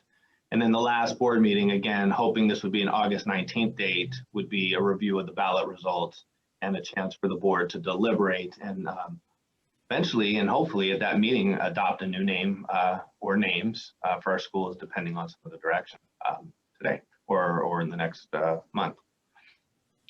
So just some thoughts and perspectives, and I have a few questions here. Dr. Goldman, maybe I'll turn it over to you, but I'll just share some of these questions. Is that, again, the simple question is, do we have, or maybe not simple, but the cut and dry question is, do we have board direction to proceed with the process of renaming? Does the board desire to alter any part of the board policy? I did attach that to the agenda. I could certainly bring that up if one of the board members would like me to bring that up on the screen. And does the board direct staff, or would the board direct staff to manage the renaming of one site, which was formerly Peter Burnett Elementary School, or to conduct a larger scale name changing process to include Anza Cabrillo and possibly Dana Middle School? So Dr. Goldman, I think I'll turn it over to you. You bet. And I think what we'll do is we'll take these in order, but before we do, are there any questions anyone has that would help, that they need before we even begin the conversation? I guess maybe it's part, I don't know if it's before, but one of the reasons we sort of postponed this process was because of the other priorities in the district during the time of COVID, and just other priorities that had to be handled, of which there were so many this year. Do you feel okay, Blake, with taking this on now? Do you feel that there's enough time to give it the attention that it really needs, and working with the community and so on? I do. Yes. I'm a little concerned that some of the timing is summertime when people are gone on vacation and so on. So I don't know if that would have any impact. I don't mean from the board perspective so much as from the community, whatever the CAC, I can't remember what that stands for now, but that group, hopefully that would allow them to still work on this process, because you kind of want it, as you have it flowed out, you want to keep it moving once you get started. Right. Would this be, to Joanne's point, if I may, would this be a remote meeting process or in person, or do we know? I suspected it would be a remote virtual meeting. Just for the ease. You could still vacate and participate potentially, so that helps. True. Yeah. Okay. Well, we can do some checking too, Joanne. I think that's a good point. As we start developing the CAC, maybe we just poll the members and see if this if when we create a final timeline, if it matches, and if, you know, if we see a lot of conflict, then we just push it down the line a little bit, but maybe start with this, and we'll have our members selected here soon, and we could reach out to them. It would be nice to have the new name when school starts in the fall, obviously, which is part of what, you know, what could be achieved if we can follow this timeline. Yeah. Okay, that's all I had at first. In the interest of efficiency, just for this first question, does anybody have any objections with us not proceeding with this at this time? No. No, yeah, in terms of item 1, I actually applaud and respect and encourage this initiative for this process. So I'm in support of it. I am as well, and I saw Israel, you nodding your head. Do you want to comment? No, I just agree that it's time to move forward and accomplish this task, yes. Terrific. All right, so number 1. No, I do have a question before we get into the other items, because the first question was about process. In terms of the Citizen Advisory Committee, I'd like to know how that's going to be selected, because I'd like to ensure that that committee itself is representative of the entire community. I know we're talking about, for example, First 138th Street. However, I still believe that committee needs to be a representative cross-section of the community, not necessarily comprised of only, say, parents or community members that have a child or are attending 138th Street. I mean, it's a school district, so, and one person's child or one parent's child may or may not attend 138th, but they may do so in the future. To be representative of the of our different areas, our different communities. So I'd like to see a little bit more of what that process is for the selection before that gets approved, and for the board to confirm and approve the names and the makeup of that committee. Okay. So will you be bringing that back to us at the board meeting on the 24th, I believe? 27th. 27th. Yeah. Okay, great. Sure. Great. I mean, I concur with Roger. I think that's a great point, because at the end of the day, these are the community schools. So I definitely concur with that. Does anyone have any, looking at number 2, does anybody on the board desire to alter the board policy? It was in the agenda. Hopefully, I'm sure we've all reviewed it. Comments, questions, or thoughts on that? I have one, Neil. Let's see here. Blake, if you could bring it up, I think you mentioned you had it. I'm looking at the I'd like to see the board policy while we're talking about it, if possible. Yeah, page 5, item number 5, the very last one. I had one comment on here. I'd like to suggest or recommend a revision to this, but if you can bring that up so that. Bear with me 1 second, Roger.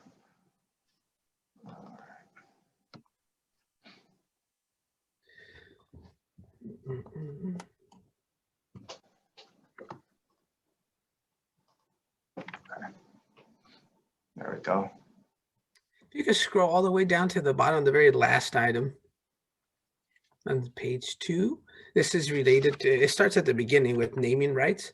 I just think that having a school, in particular, the entire school, obviously a building, but also a school named after someone is such a privilege, right?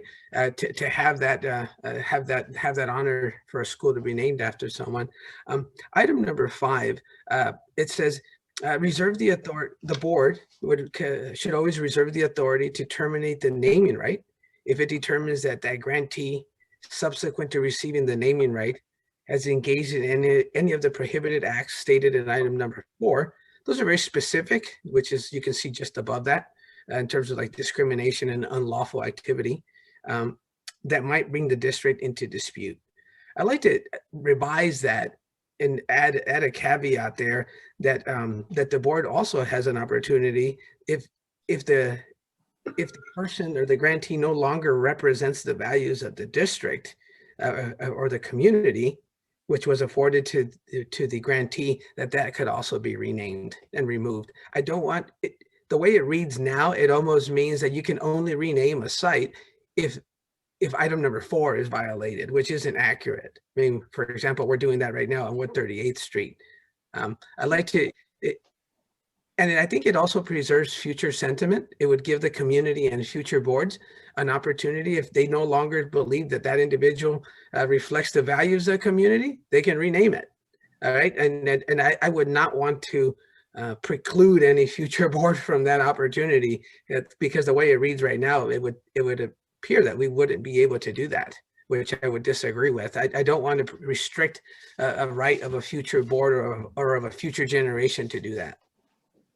I had a similar question, and Joanne, you might be able to help us. There's a clause that are often in contracts of executives that they cannot do something that besmirches the organization. And I'm forgetting what that's called, but I would refer us to that clause to reference that here, because I think it'd be covering what Roger's talking about. Yes, I agree with you. It's like moral turpitude or something. Thank you. Yes, yeah, something like that. I have a question actually related to this part of the conversation. How are we going to do research into the names? Because undoubtedly we'll have names submitted, as well as perhaps, you know, other types of, I mean, people names, as opposed to other either locations or virtues or whatever. How do we propose to do that research? Who's going to do that? So we're going to work. Sorry. If I may, I love the question. Do you mind if we just put it on hold for a sec so we can just address the board policy and then come back to that? Well, but I'm wondering if there needs to be something in the board policy that defines how that is done, because there's nothing in here. It says we're supposed to prohibit number 4, right? We're supposed to prohibit that, but there's no provision for the research. Or how do we do that? Or does the policy need to show how we do that?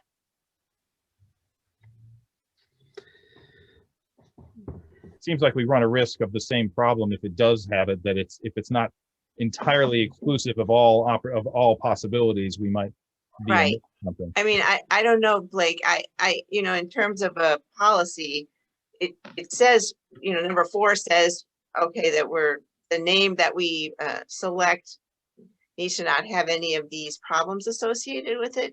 Does the policy also need to show how we achieve that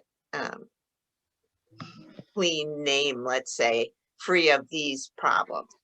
I think that, I mean, my recommendation would be to keep it as general as number 4, but that we really monitor the manner in which we do the research. And so I think it goes back to the question that you asked, how do we research it, in my opinion, which is utilizing a facilitator, obviously utilizing the people on the CAC to pull information if it's a name, so that we review that name and we cross-reference it to be sure that, you know, especially if we're adding, you know, Roger, a comment as like Roger shared, that the grantee no longer represents the values, that comes into play as we research the names and then bring that to the board. And so I would say that the research piece of it, maybe if we put that board policy, it would maybe make it too constricted. It would constrict us a little bit too much.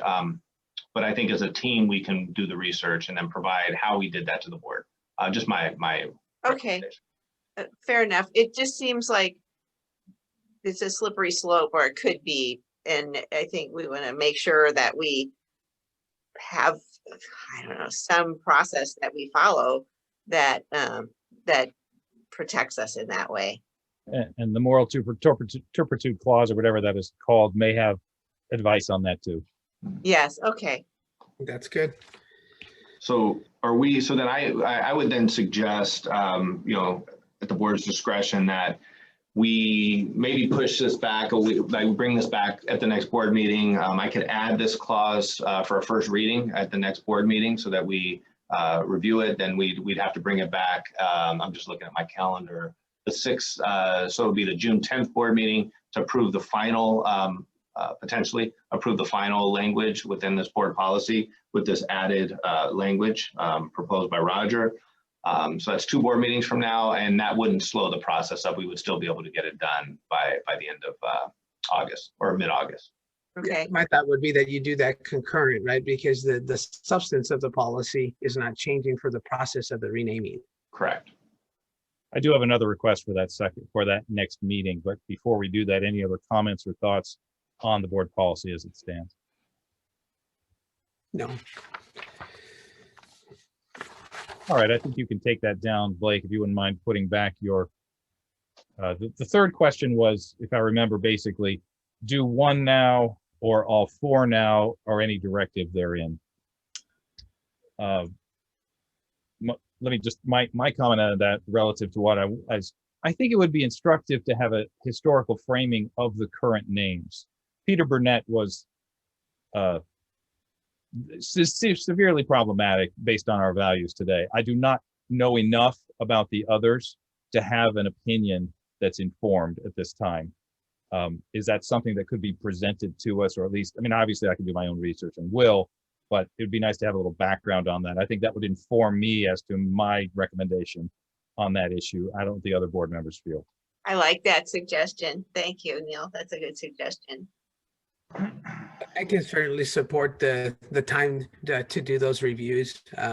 From my standpoint, I think I've done some research and I made comments before at board meetings in terms of naming of schools after conquistadors. I really dislike that. So I'm in full support of renaming some of our schools. I just don't agree with those with those values. And in my view, conquistadors were more decimators of life and civilizations, and I don't think they should be celebrated.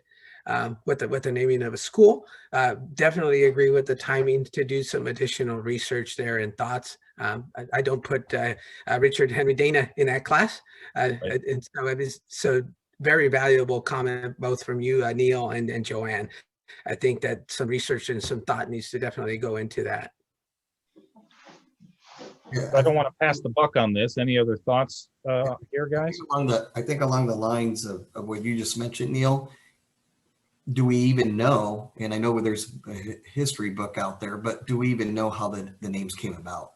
How did we name those? How did we end up with the names?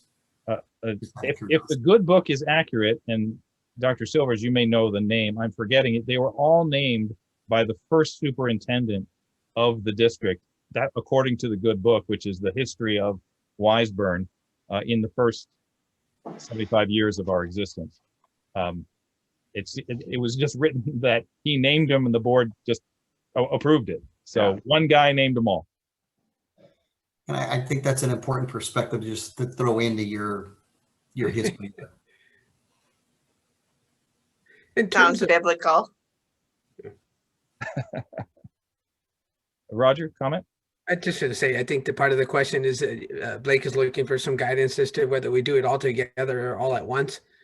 Well, I guess that's the same thing, right? Sorry about that. One at a time, 138th or all at once, right? So I'm open to both of those, but I do support a renaming of more than just 138th Street. I also support the looking at all four names and making sure that they meet our current thoughts and perspectives from today and not from that time frame. Yeah. Another question relative to the decision is cost. I don't know what the cost per school is, but I also imagine there might be some economies of scale. You've already mentioned economies of time if they were to be done simultaneously. Yeah, I think I would defer to Dave. Dave, you did a little research on this. I know I had asked you back, and you sent an email, and I'm sorry I don't have that available, but I wanted to say, I'm going to say a number specific, $19,000 to $20,000 per school. Is that about No, right? I think it was closer to 10,000, and that was just All right. looking at 138th for the marquee in the front. There's a couple other signs. I think there's a plaque. So we looked at the marquee, a plaque, and then some lettering above the office door. I think it came to about $10,000 to replace all those.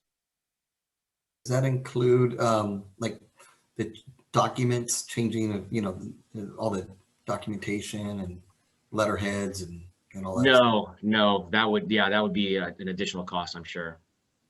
Okay. But the good news about that, since a lot of it's electronic, so it's minimal. We don't have a bunch of paper stock, so it's it would be a little more the graphic design of the new letterhead. So it's probably more of a minimal cost. Just my thoughts on that initially, but we could certainly look into it and see if there's see exactly the scope of that cost. Yeah, I guess any other nowadays, obviously we're more digital. So any changes from an electronic standpoint too, that with agencies or anything like that we have to consider as well in terms of cost. Yeah, exactly.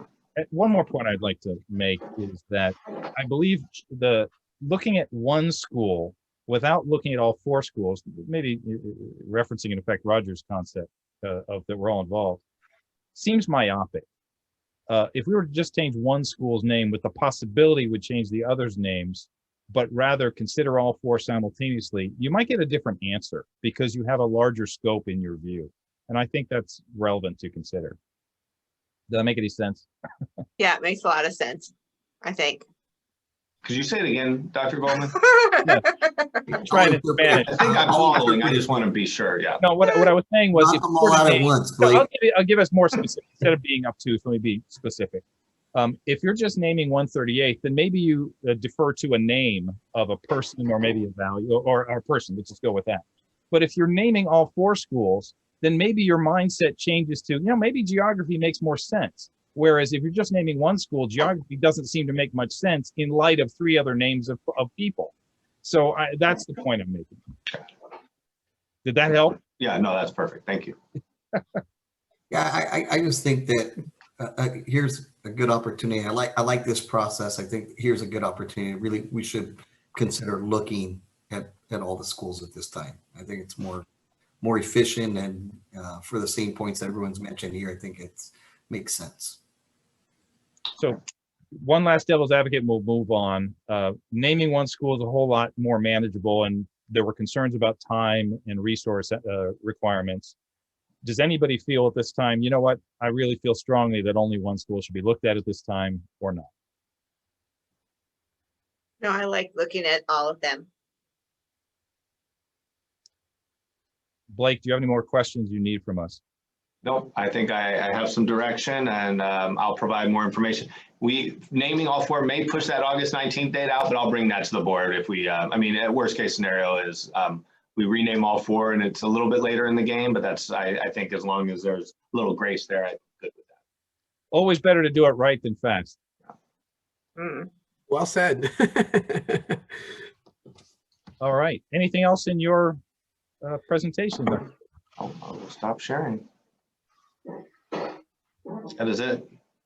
All right. Well, thank you very much. I wanted to back up and echo a couple of your thoughts about the recognition of the teachers who are stepping up to be part of the Coatson project. Thanks to Coatson. They've been such an amazing partner with us, but also the teachers who are stepping up. That's stepping outside the comfort zone. And we really appreciate you doing that. Not only being involved, but being a mentor or a fellow. Thank you for that. Really appreciate that. And also, I was really struck by your comment about the cabinet. And I wanted to echo that in this regard. And I think everybody on the board would agree. This has been a challenging year for so many. We've had a lot of issues on our plate. I can't remember a single time where anything relative to cabinet competence or a question of can they handle it, it was never even in our minds. It was such a no-brainer that in itself speaks to the confidence and competence of your team and our team. So echo kudos. Thank you very much to you and the entire team. I couldn't be more confident and proud of everybody. Thank you. All right. With that said, I think now we get to move to our agenda. So bear with me, guys. It only feels like hours. It's only an hour and 45 minutes into the meeting. It feels like hours, but I need approval to move on for our minutes. You have a motion for both minutes, Neil. All right. We have a second. Okay, Thank go you. ahead, Israel. Go ahead, Iz. Any comments or questions or amendments to the minutes? No. No. Wendy, take it away. All in favor? Aye. Aye. Aye. Opposed? All opposed?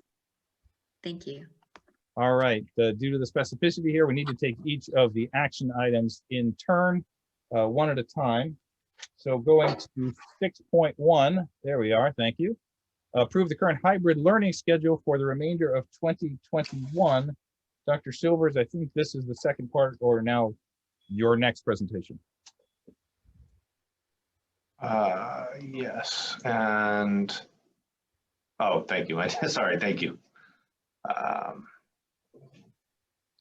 Okay, and I will try and make this quick, but thorough.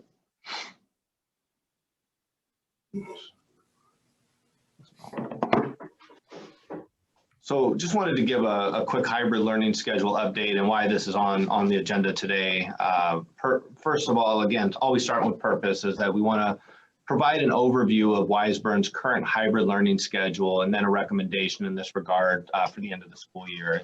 Just one thing that, and I think Eileen may have coined this, and so I have to give her credit and not take it, but really the goal throughout this whole process was to reopen safely, to stay open safely. And that was something that was really important to us, and being safe and successful. So wanted to take us back a little bit is to something that we hopefully will be gone. They're talking about retiring the blueprint for a safer economy tiers here soon. So this may be sort of a historical document, but we lived in this purple tier for so many months. It was really a pretty tragic time, or certainly was a tragic time in LA County history and in the world. But now we're living in the yellow tier. So it's a new tier that we find ourselves in, and we're really happy. And I've showed this slide quite a bit, and it's sort of moved throughout the process. And what a ride this shows for a year, right? So looking all the way to the far left, the blue lines are indicate the adjusted case rate of COVID-19. And this is our progression. And so you saw that major spike in mid-November, and then it plateaued a bit. But then, as January hit, we did start seeing this decline, and it was slower at first, but then we saw a much more rapid decline as we entered into the end of January into February. And now we're all the way skipping to mid-May, and we're really at these extremely low numbers of COVID transmission.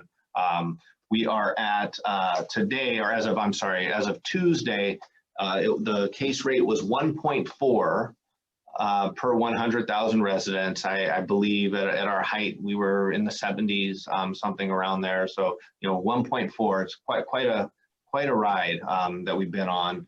And our positivity rate is 0.7, less than 1%. Again, those numbers were staggering at times. You could see here in the red, that's this red bar here. So we were approaching 17, 18, close to 20% positivity rate. So definitely wanted to show the sort of a longitudinal look at the data so that we see where we've come, how far we've come, and why we are where we are today. So and then another visual is our return to in-person instruction timeline and some of the key events, not just with the return, but just highlight some key points. March 8th was the return of our TK-2 students, and I think Dr. Goldman and myself saw the first student walk up to ANZA at least, and to start in-person instruction. Students returned. We still were able to offer distance learning options for those that chose distance learning. March 15th, we opened for grades 3 through 5. Again, students returned for in-person instruction with their teacher, and distance learning continued for those that chose distance learning. On March 29th, we saw the return of our middle school. Students returned there for in-person instruction, and then we were able to offer distance learning for those students as well. March 30th was a really highly anticipated date for all of us that monitored COVID cases throughout the year. And that was when the blueprint for a safer economy metric hit a point that we were able to move from the red tier to the orange tier. And then that was bookended on May 4th when that same blueprint for economy metric moved us from the orange tier to the yellow tier. And so that's where we find ourselves today, in the yellow tier, the least restrictive tier in the blueprint. Any questions about this? Okay.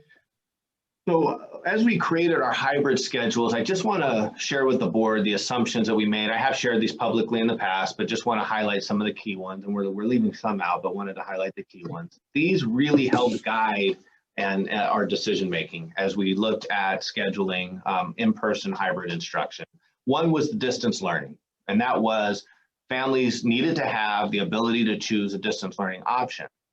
But we were very committed to making sure that that distance learning option was a high quality educational experience for our students.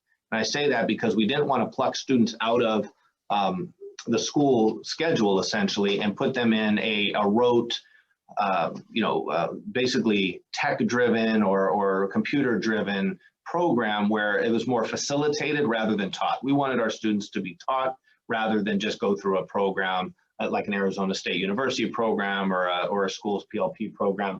by itself. I mean, we know those programs do have value, but definitely with the teachers instructing the students, they have more value, and we didn't want to pull students out. And we do know some neighboring districts did do that, and districts across the state and across the county did do that.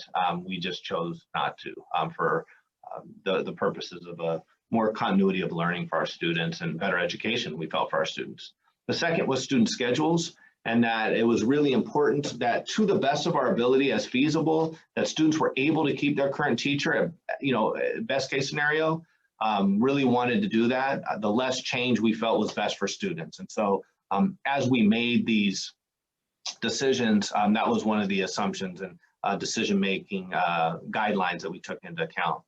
And then safety guidelines, all indications, as I showed that chart, there's such a steep drop in the cases so fast, but all of the indications early on focused on the 6-foot distance as the safest way to prevent or at least mitigate the spread of COVID-19.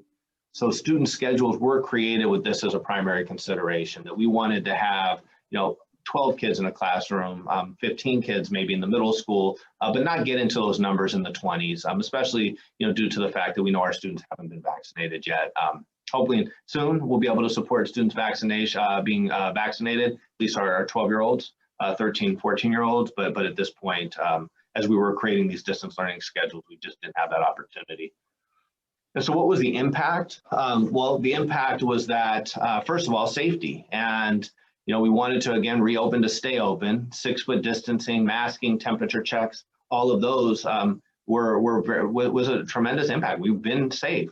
To date, Weisburn has had no documented cases of COVID-19 in our school with our students. And so I do credit, the protocols that we put in place, and, again, the distancing. And I really want to say it took a community. It took our parents making good decisions about when or when not to send students to school. And, so I'm really thankful to all the people that helped make this successful reopening.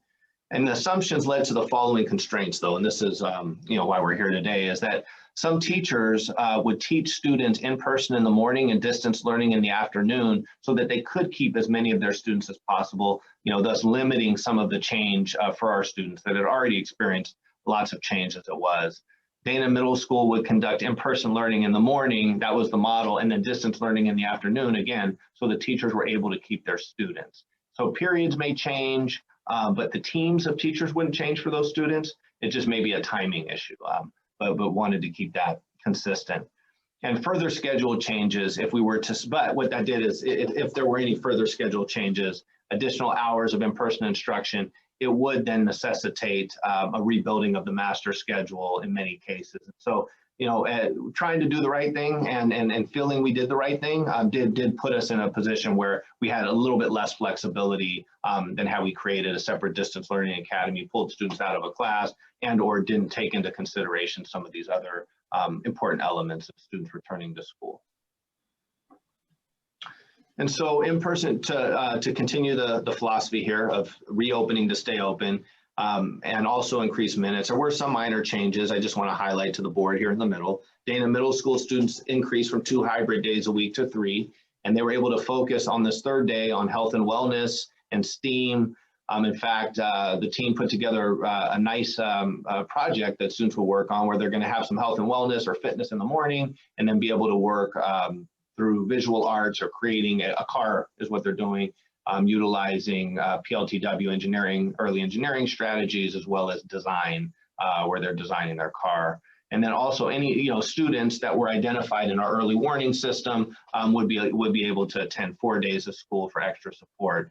That's all managed and monitored here, not only at the district office.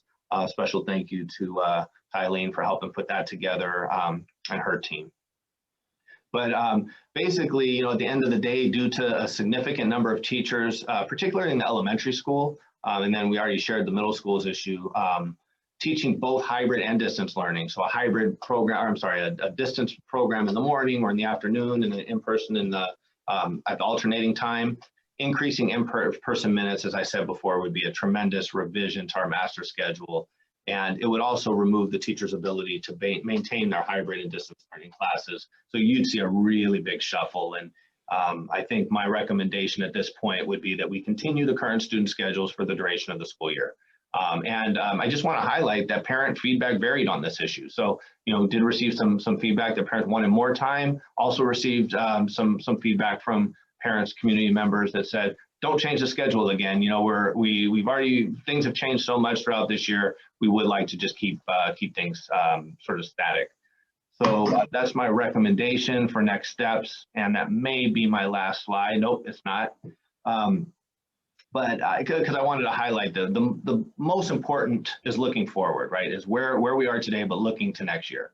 And Weisburn, we continue to plan, have been planning and continue to plan for a full 5-day-a-week in-person schedule for the 2021-2022 school year. And I just want to be very clear that that is our goal. That's what we're expecting. The optimism from the LA County Department of Health would lead us to believe this is what's going to happen. And we're planning for that, and want to have, there will be some options that we'll be able to present to families that may not be ready to come back to school, but those will be limited options. Our goal is to return to school next year, the way that we have in the past. So I believe that is my last slide, and I could take any questions if there are any. Any comments? I really like the timeline that you put in there. Thank you for that, because as it happened, we certainly were all involved. And when you look back, it's only a couple of months and so much has happened. It's such good instruction and such a positive impact, huge positive impact to the students and the community. So I think it's great. I think your recommendations are important and good. I echo that. I also wanted to share out that we made a concerted effort on the board and the cabinet as well to ensure that our distance learning students had a quality education. And I think it's important to note that relative to many of the districts to our west and south, we had a higher number and higher percentage of students in distance learning. So simply to come back full time and put them through a lesser experience is not honoring our students to the full capacity. And one final note I want to make relative to the lesson we've learned from the teachers not signing up for summer school with the Bridge program is an echo of how much work they've had to do this year and the challenging time, given the equality of feedback and very little feedback that we've received. So please do tell us if we're not, if that's what we look at that feedback. I see no reason to put the teachers through more angst to continue on this schedule with that consideration as well. Like I like the presentation and also the message in terms of trying to be being clear to our community that we fully plan on returning back. I would like to see 100% of our students come back to school and in person, right? There might be some items with regards to guidelines from CDC. Obviously, we have to abide by those types of ordinances, things like that. Some students may not physically be able to. I recognize that, but I think our commitment for the Weisburn board is to return 100%, if at all possible, right, and provide that quality in-person teaching. So I'm in support of maintaining the course that we have now, with the understanding that that is where we'd like to head to, and also just as a request to just coordinate and share with Da Vinci that is our path. That is what we're looking to do as well. I think Da Vinci's on that same course as well, but I think it's important for us to share what our plans are so that we're all on the same page and help us ensure that level of communication as well. Obviously, we have to start somewhere, so this is the start, I think. But like you said as well, you're constantly doing plans, so I definitely appreciate your time and the time of our staff to come up with all of the plans that if we need to adjust, we have a plan from which to adjust from. So I'm very appreciative of that. Thank you. Yeah, thank you, Blake, for the. Go ahead, Nelson. Oh, sorry, Israel. Thank you for the presentation, Blake. And just to add, if we can get this communicated out to the families as well on what our next steps and recommendation are, especially for, like Roger said, the next school year, I think the sooner they know, the better. So that's all I have. We'll get something out real soon. Yeah. I mean, I think Blake would concur that no one's pressured him more for longer days than I have. But I do appreciate and I'm listening to both the teacher feedback and parent feedback. And with what is it, 3 weeks remaining, it probably doesn't make sense for more turmoil. So let's hope that we can bring everybody back in the fall and also have a strong, robust summer program, and that's the way we can help. Thank you. All right. Well, thank you, Israel. And may that be the last plan that we ever have to do that's not a standard school schedule, please. Absolutely. We need a motion to approve item 6.1, the current hybrid learning schedule approval for the remainder of the school year. You have a motion to approve? Thank you. I'll second. Thank you both. Wendy? All in favor? Aye. All opposed? Thank you. Item 6.2, adoption of the LA County Plan for Expelled Pupils. Motion, please. I have a motion. Question? Thank you, Israel. Second. Roger? Just a brief question here, Blake. I saw in the write-up for this that this plan was put together by the LACO, the county superintendent, but it also had input from district superintendents, right? So it's a more general plan here. My comment was here is, did you have an opportunity to review and participate in that process? And do you think it's a fair one for with regards to how to treat education for expelled students? I do, and yes, and I think Peggy actually has even more context to it as she's worked with child welfare and attendance, and so she's also been a conduit from the district, from me to our local educational leaders. So I don't know, Peggy, did you want to share a little bit? Yes. So in the handoff to me coming on board in November, I believe Eileen completed a survey through LACO. They sent out a survey, and so I did not complete the survey, but I believe that Eileen did, and it just, you know, I didn't do the survey, but we did have an opportunity to participate. And if you notice, it's actually been updated to reflect some online the distance learning piece for kids that are up for expulsion. And my concern with that was really more just because a student is expelled from a school, hopefully it never happens, right? But obviously they're still entitled to an education, and I wanted to make sure that we address that, right? Because even if they're not necessarily within Weisburn, they still need to be educated, whether it's in a different school district or in a different way. So I wanted to make sure that we felt comfortable with the process, because I wouldn't want just to say, okay, the student's no longer ours, and it's like disowned, if you will, right? No, they make recommendations for what you can do, you know, when you are a smaller district, and that would be something like either participating in the county community schools or doing an MOU with a district that has a program that serves kids that have been expelled. And so we're lucky in Weisburn, we, knock on wood, do not have a lot of expulsions. So, you know, we really, this is kind of a safety net, I guess, or just a plan to proceed if we were to have an expulsion. So like I said, knock on wood. Okay, thank you. That's all I have. Thank you. An extension, Peggy, is it consistent with our PBIS philosophy and practices? Yes, and that is also addressed in the plan as well, that they encourage districts to follow progressive discipline and restorative justice practices and PBIS, and that's of course really strongly encouraged for our 4th through 8th graders, younger as well. But you know that yes, that's the recommendation from the county. Okay. We need a second, please. Second. Thank you. Ms. Subaki. All in favor? Aye. Aye. Aye. All opposed? Thank you. Item 6.3, ratify memorandum of understanding MOU between the Weisburn Unified School District, WSD, and the Weisburn Faculty Association, WFA. Motion, please. Yep, you have a motion. Thank you, Israel. Second.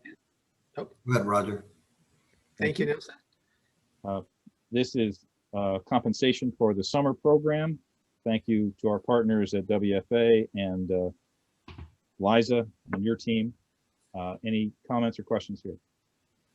No, thanks to Anisha, I think too, for, I believe, the negotiations to get all this put together too. Yes, we understand this was a trying year and we wanted to make sure for summer employment that we did offer teachers a additional stipend for working this summer. Sure, you bet. Thank you. Ms. Ubaki? All in favor? Aye. Aye. Opposed? Thank you. 6.4, Resolution 2021.25, workers' compensation coverage for volunteer personnel. Motion, please. A motion. Thank you, Nelson. Need a second? I have a second. Thank you, Israel. Any questions here? This is moving to ASKIP as part of our program. Dave, anything you need to add here? No, we're required to do this. There's a government labor code that requires any volunteers to be covered under workers' comp. So not much choice. Wendy? All in favor? Aye. All opposed? Thank you. Finally, in items, the 6.5, adopt resolution 2021.26, application to formally join the Alliance of Schools for Cooperative Insurance Program, ASKIP, JPA as a permanent affiliate. Motion, please. Motion with a clarification, Neil.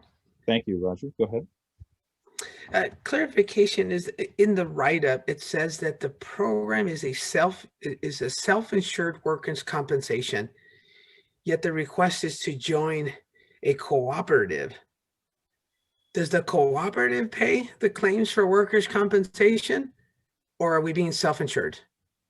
Because if you're self-insured, I don't see the need for a cooperative unless they're paying. It seems circular to me a little bit here.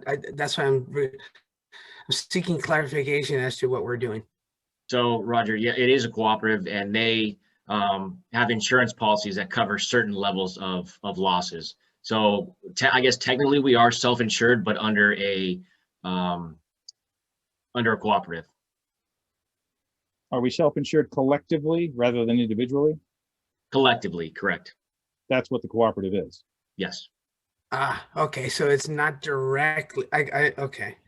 So it's not directly or only Weisburn there. It's through the cooperative. That is correct.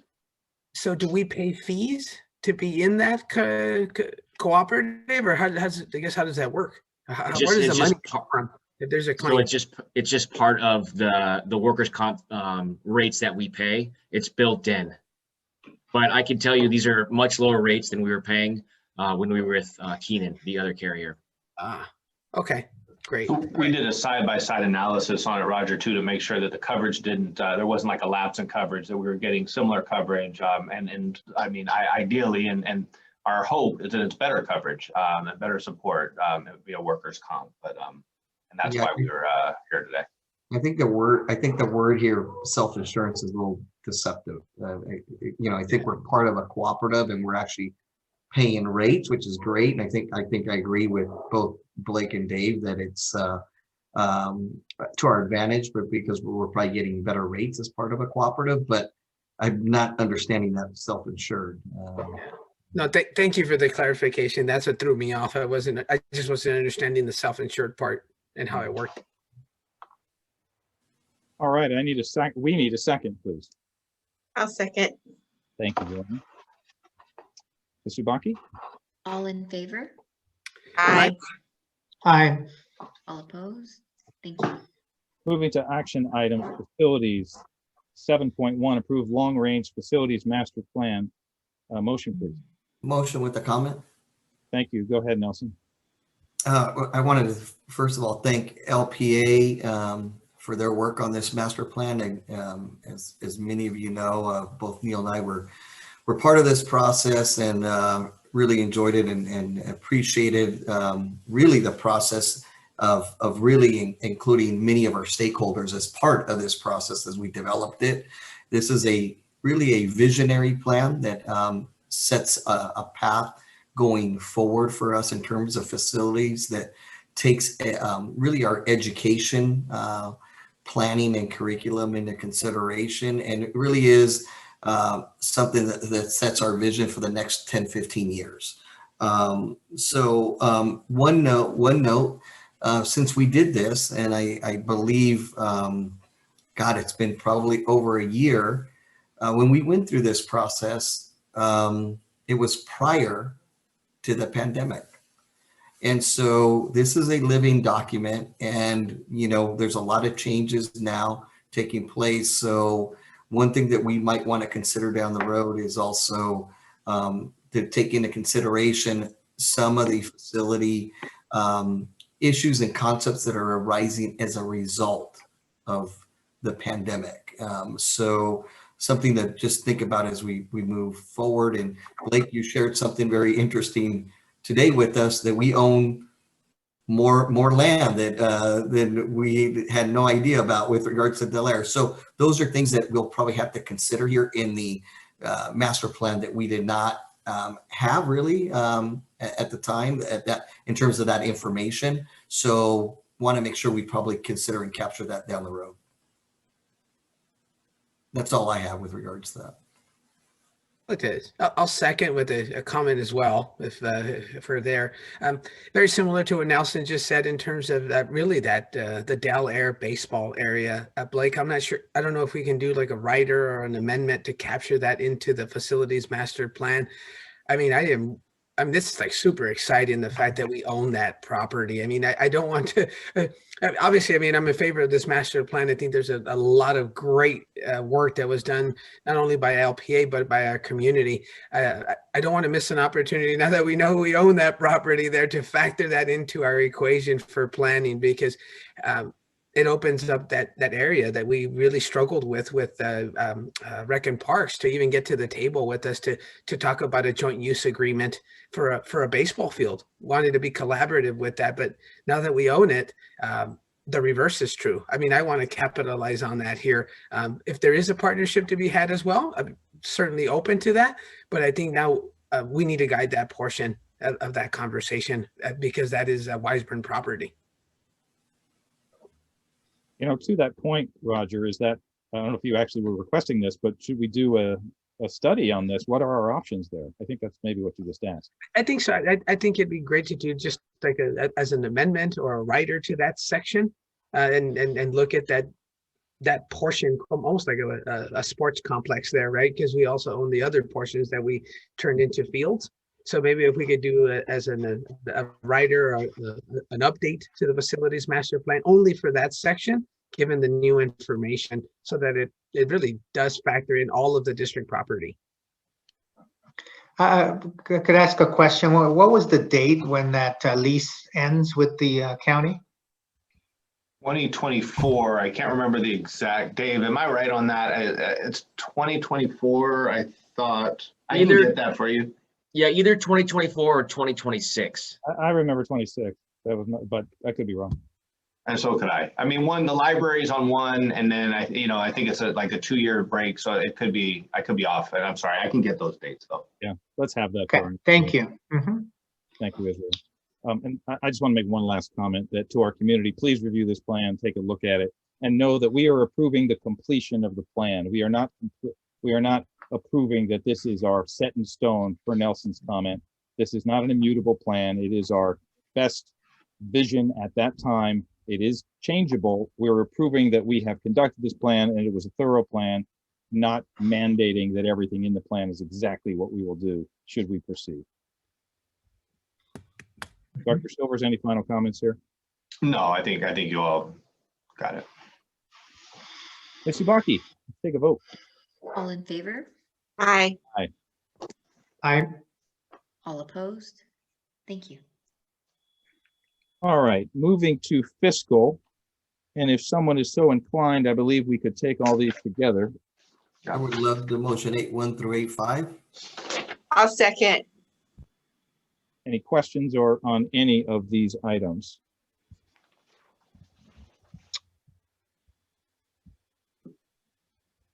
Hearing none. Wendy, please, let's take a vote. All in favor? Aye. Aye. All opposed? Thank you. Moving to consent. This is the items 9.1 through 9.10. Can I have a We have a motion? motion 9.1 to 9.10. Thank you, Israel. I'll second. Questions or needing information here?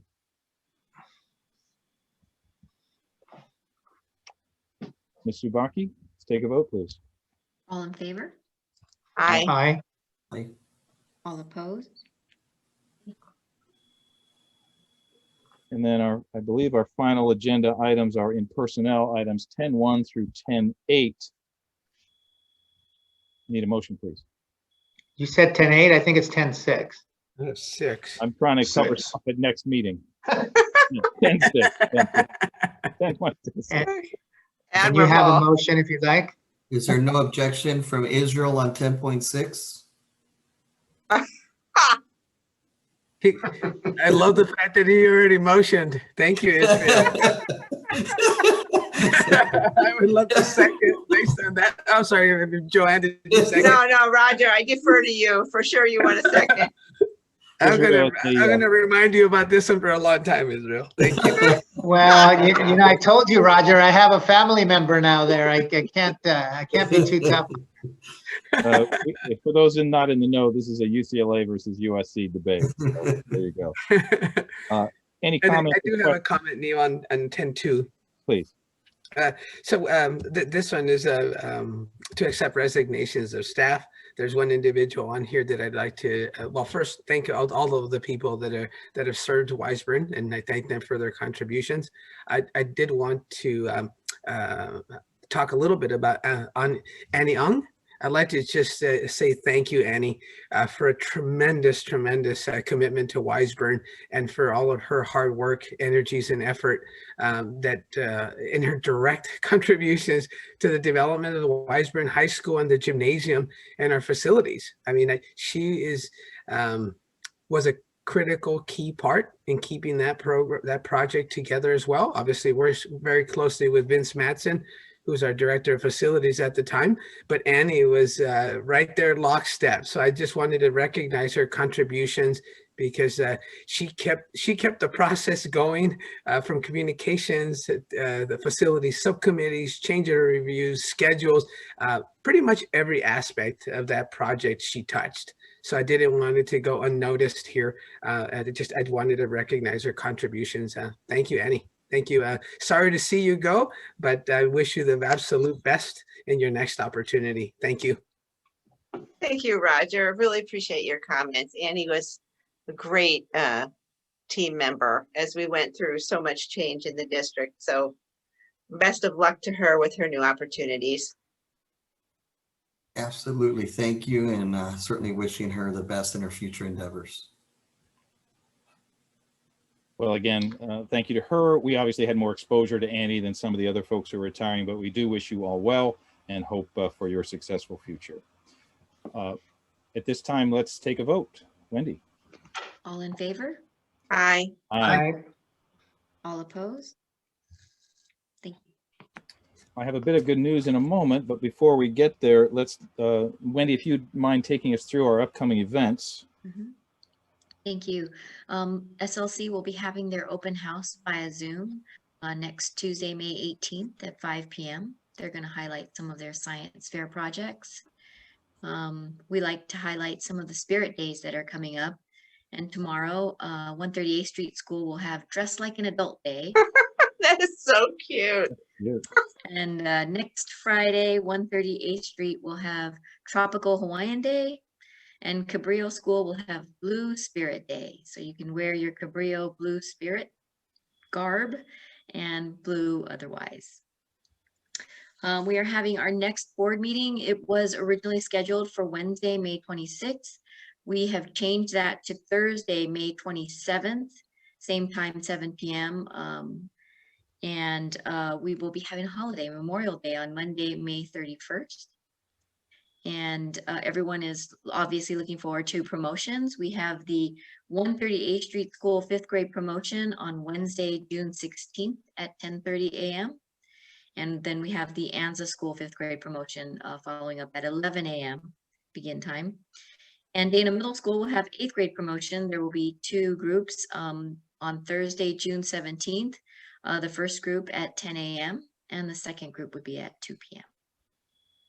Wendy, I have two comments if I can. The first would be the date change to the regular meeting.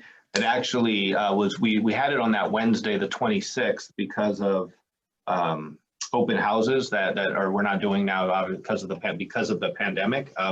We didn't want to conflict an open house with a board meeting, so that was the original reason. But it did conflict. We found it conflicted with the Da Vinci board meeting, so it just made more sense for us to move it to the Thursday, as our usual meetings take place on Thursday, and now it won't conflict with the Da Vinci Schools board meeting. My second comment is, Wendy, the Da Vinci Schools did invite this board to their graduations as well for the 3 high schools, and so and they're split. And obviously, we're all trying to manage the pandemic and what we can do in terms of having people in one place, right? So there's some limitations to that, and me and Wendy will work with this board to try and so that we're represented at the Da Vinci graduations as well. Really excited to be a part of those. All right, and then one last question, Dr. Silvers, for the community and all of us. We have been working to retrofit, or I guess tech fit, the boardroom for in-person meetings that will also be streamed, so people will continue to be able to have this experience, but we may be able to go live, be in person. Can you update us on where we are with that? Sure. Actually, just it was either earlier today, Neil, I'm sorry, or yesterday, I received the final quotes. We are looking at a purchase of $60,000 that should be on our May 26th board meeting. We're going to try and get that done, and it may be a ratify. I do believe that the board had indicated the need, so I'm hoping the board's okay with the ratification to us outfitting the boardroom with the proper equipment and screen to be able to live stream the meetings via any platform, Google, Meets, Zoom, Skype, etc., so that we can continue kind of operating like this. So it would include 3 cameras, and we already have good mics in there, but there is an infrastructure change that needs to happen. And I don't know much about this tech world, so I'm gonna have to defer to the experts on it, but we do have a company that would be coming in to retrofit that room. That's going to be such a gift. It's going to be such an improvement for our meetings. Are there any other agenda items that anybody needs to address at this time or wishes to put on the agenda? All right, hearing none, the good news is we have no legal personnel negotiations, any issues we need to address. Thus, no closed session for anybody. You get your evening back. Enough of it. And thus, at this time, I will call this meeting adjourned and wish everyone a good night. Good night, everyone. Good night, all. Thank you. Thank you. Thank you.